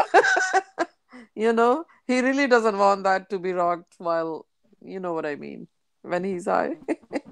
Yeah, I was referring to verse 100. Sorry. I had posted. It says 101? anyone 100 Anyone who emigrates in the verse. cause of Yeah. God. Great bounties and yes, yes. Then the death catches up with him. His recompense is reserved with God. Yeah, Masha Allah. Yeah, how could somebody be just to show off to home will leave his homes and everything, belongings and whatnot, and if you have a job to show off, because these are the people who make comments like that, maybe their life is about show off. It's all about people, you know how righteous we look and how successful we are and whatnot. It's all about people's opinion. I see heavy duty. um you know I have seen people who've been practicing religion for a long, long time, and I see them getting exposed on this phenomena, which is like their people's opinion matters so much to them that they would mend even core of the religion, and their beliefs. I mean, alhamdulillah, that verse you read about high ranks for the strivers. I think it's a great verse to motivate. all of us to remember that and be, it's an opportunity for us, especially at this time when the religion, hasn't truly prevailed, and there's so many different opportunities, so many different ways you can strive in the cause of God. And I guess even when submission prevails, there'll still be many opportunities that God has put in place. I think about it like, if you play like a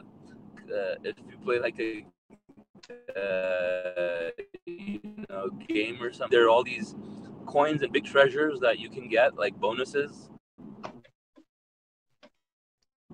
That's kind of sort of like striving the cause of God. Like there are these things you can strive for that can really boost your soul growth, and your rank.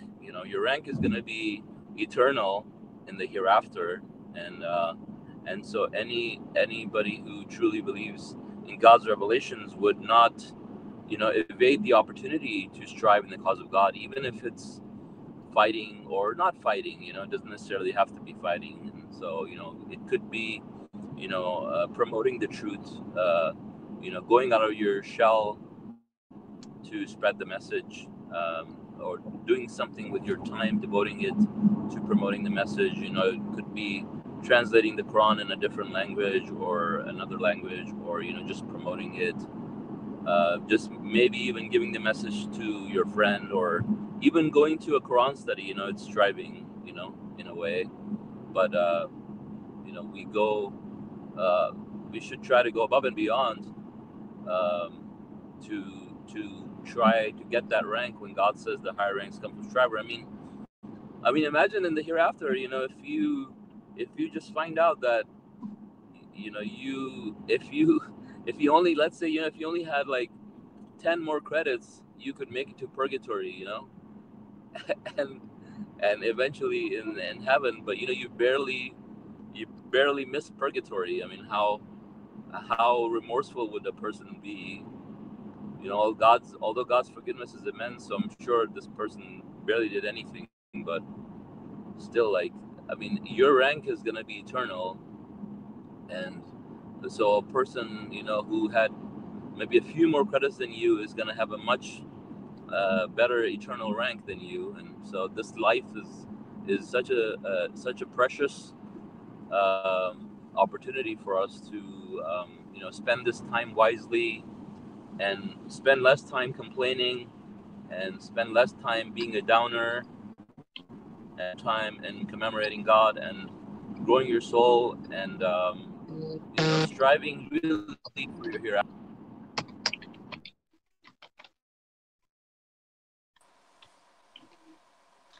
Yeah, it's like, now that you gave an example, I think about an example of, like, some rising company, and they open their shares for public, and you already know that this company is for sure gonna um, be, big one day, and you grab every opportunity to get as many shares as possible, because you are certain, like somebody has told you for certain, in certain time, this is going to be a big success.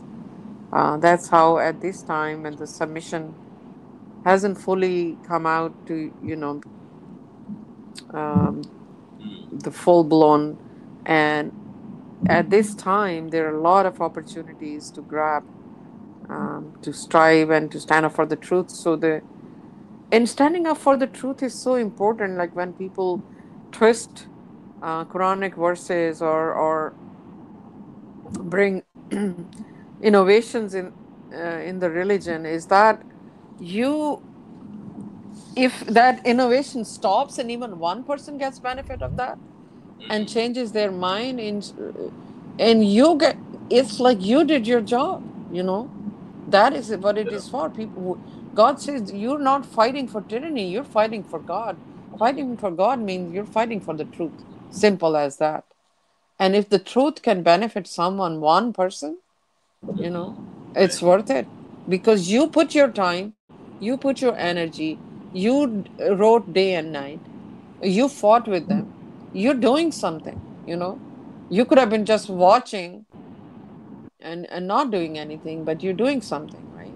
So Yeah. there is your share is there. It's gonna be more than the one who still believes God says God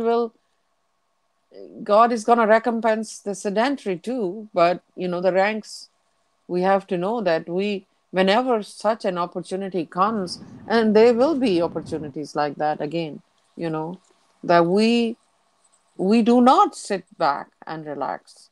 It is the time to get credit. God is in charge of everything anyways. So we just put in a situation for a reason, so to see what we're gonna do about it. Not mind your own business in that way that, hey, don't rock the boat. You know, we know this is what it is. A lot of people say, oh no, I know it's circumcision is not in Quran, so what is your problem? Why you want to discuss it even? A lot of people, that is, I think, egotistical. That is arrogant. Because, hey, what about those who believe like that? Aren't you going to talk to them? Or you just going to be very quiet? Like some people will exactly say, who are we? I know from day one. So what is your point? Why you even talk about it? They don't understand there is a war going on. You know, people are talking about it. Where are you?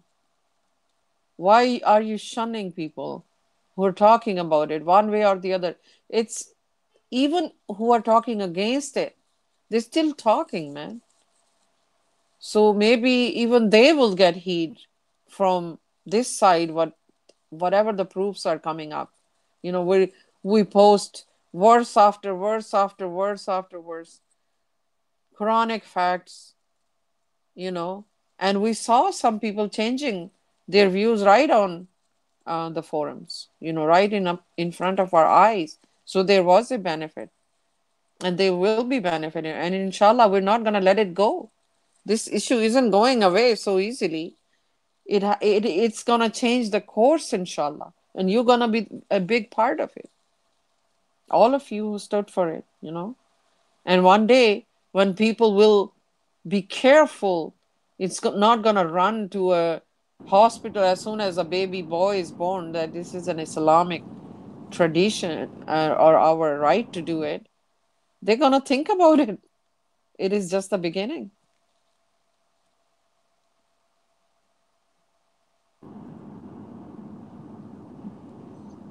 Well, I just want to say that now that Huda is here, you know, I mean, you guys know that it's not me.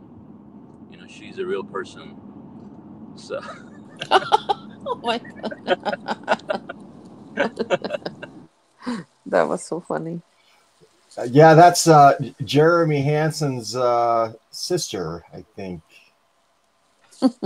Oh, well, Solomon's able to make multiple accounts on this app, so.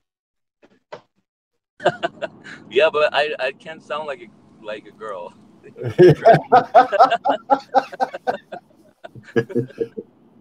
I don't know that's true. Well, you're right. Actually, I can sound like a girl, but you can, but not. Yeah, but it'll be weird. Mysteriously, she's not speaking up in your defense right now. See, I see 1, 2, 3. How many? 4 Solomons.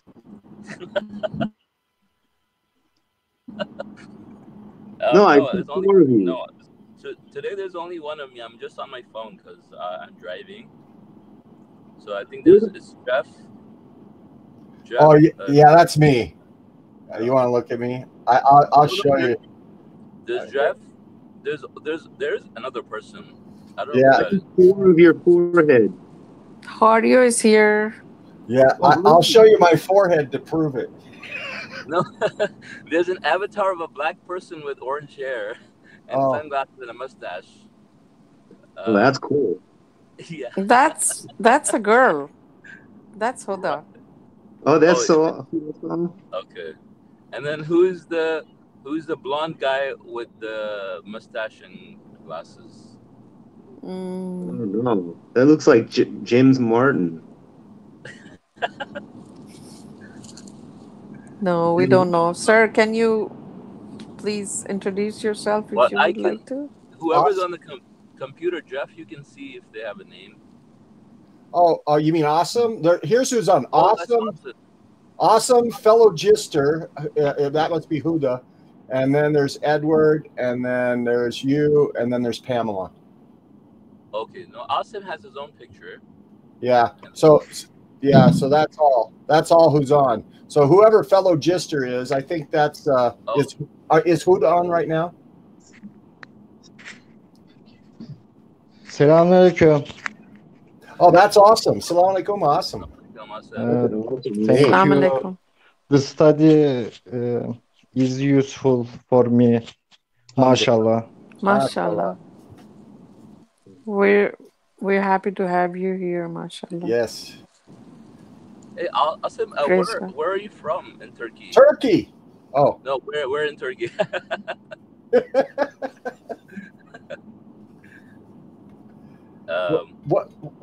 What part of Turkey? The Giblet. Edward. Yeah. Oh no. Is it near Istanbul? No, north part. Oh, it's in the north part. Oh, okay. So near to Ankara. Near Ankara. Oh, I see.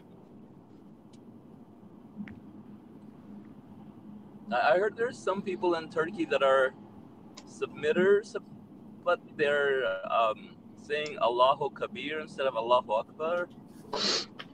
And I just recently heard about that. Oh yeah, that would be the people who follow Ali Raza Fazali. I bet it's those people.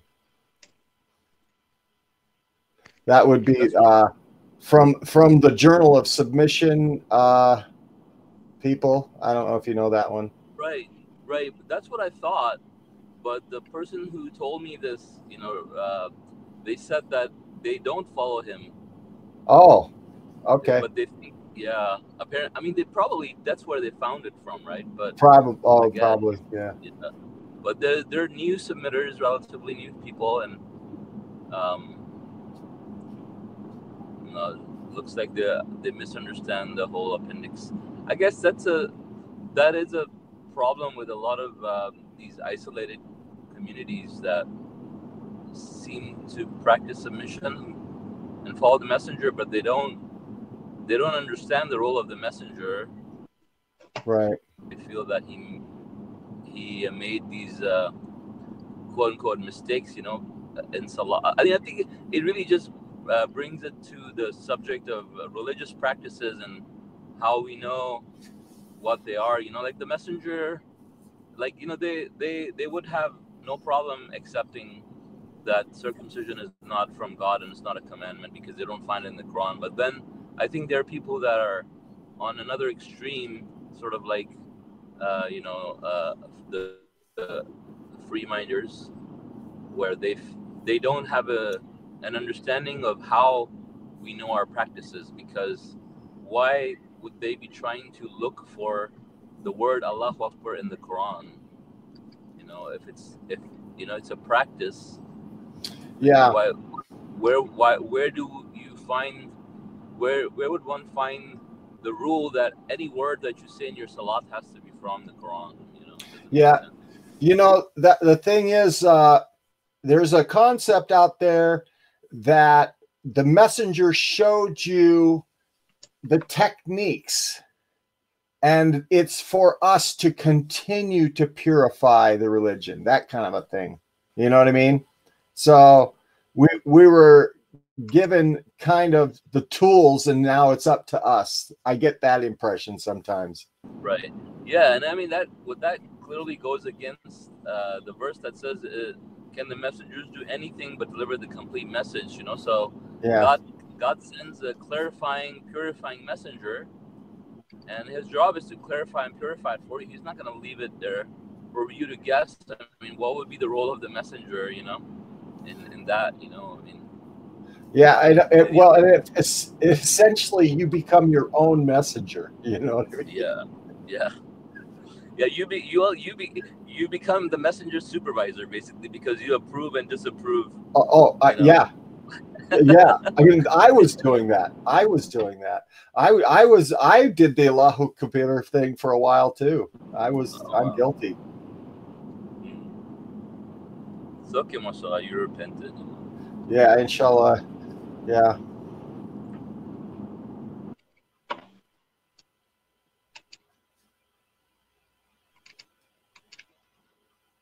What does Kabir mean again? I forgot. Great.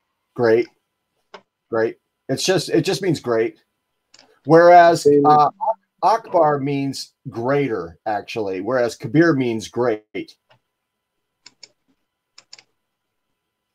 I think it's the other way around. Kabir is great. No? Oh, no, actually, that's why they do that. Oh. That's the reasoning behind it. But if you think, no matter what, the way I look. So no matter what, there is one who's greater. Okay.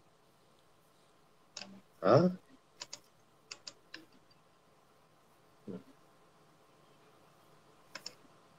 So what do you do in that situation? You don't rock the boat and just be united and don't say anything?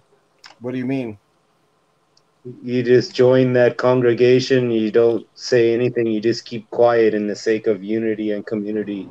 Oh, you mean if you find yourself in a community that they're saying Kabir, you better just shut your mouth? Is that what you're saying? Yeah, you don't want to be a divider. Oh, good point. See, he's rich with sarcasm. The sarcasm was so rich that it almost flew over my head.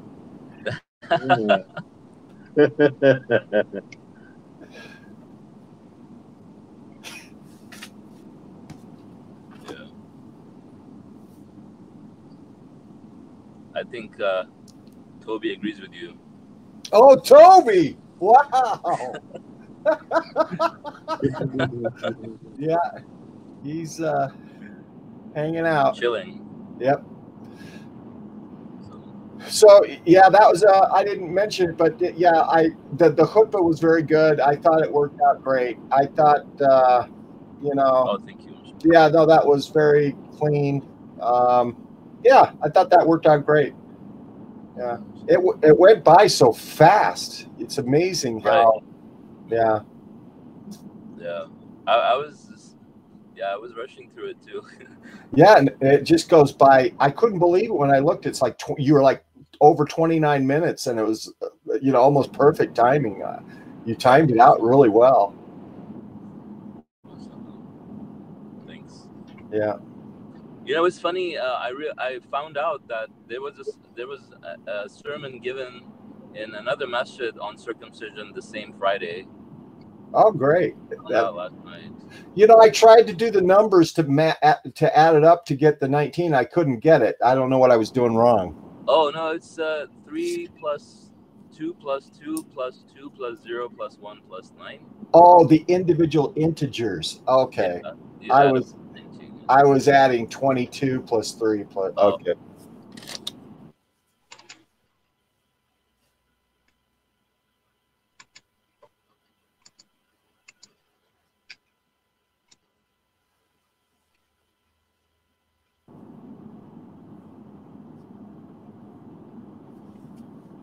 Did you get it?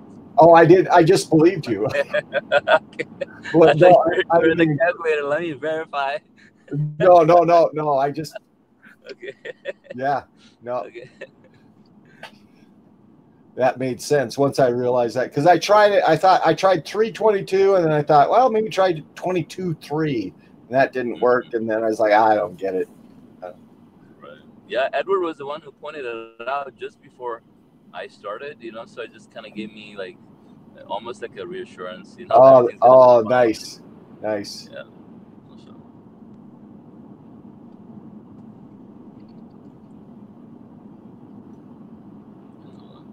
So Hario is on there. Hey, there's Hario.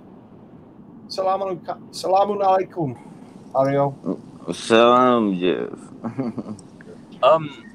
Jeff, can you do me a favor? I think the broadcast is still on, so maybe whenever you guys want to turn it off, maybe you could turn it off. Okay. Okay, I'll go ahead and turn it off. Okay, inshallah, we'll be meeting back here on Thursday at 6 o'clock Pacific time. Thank you for joining, and God bless.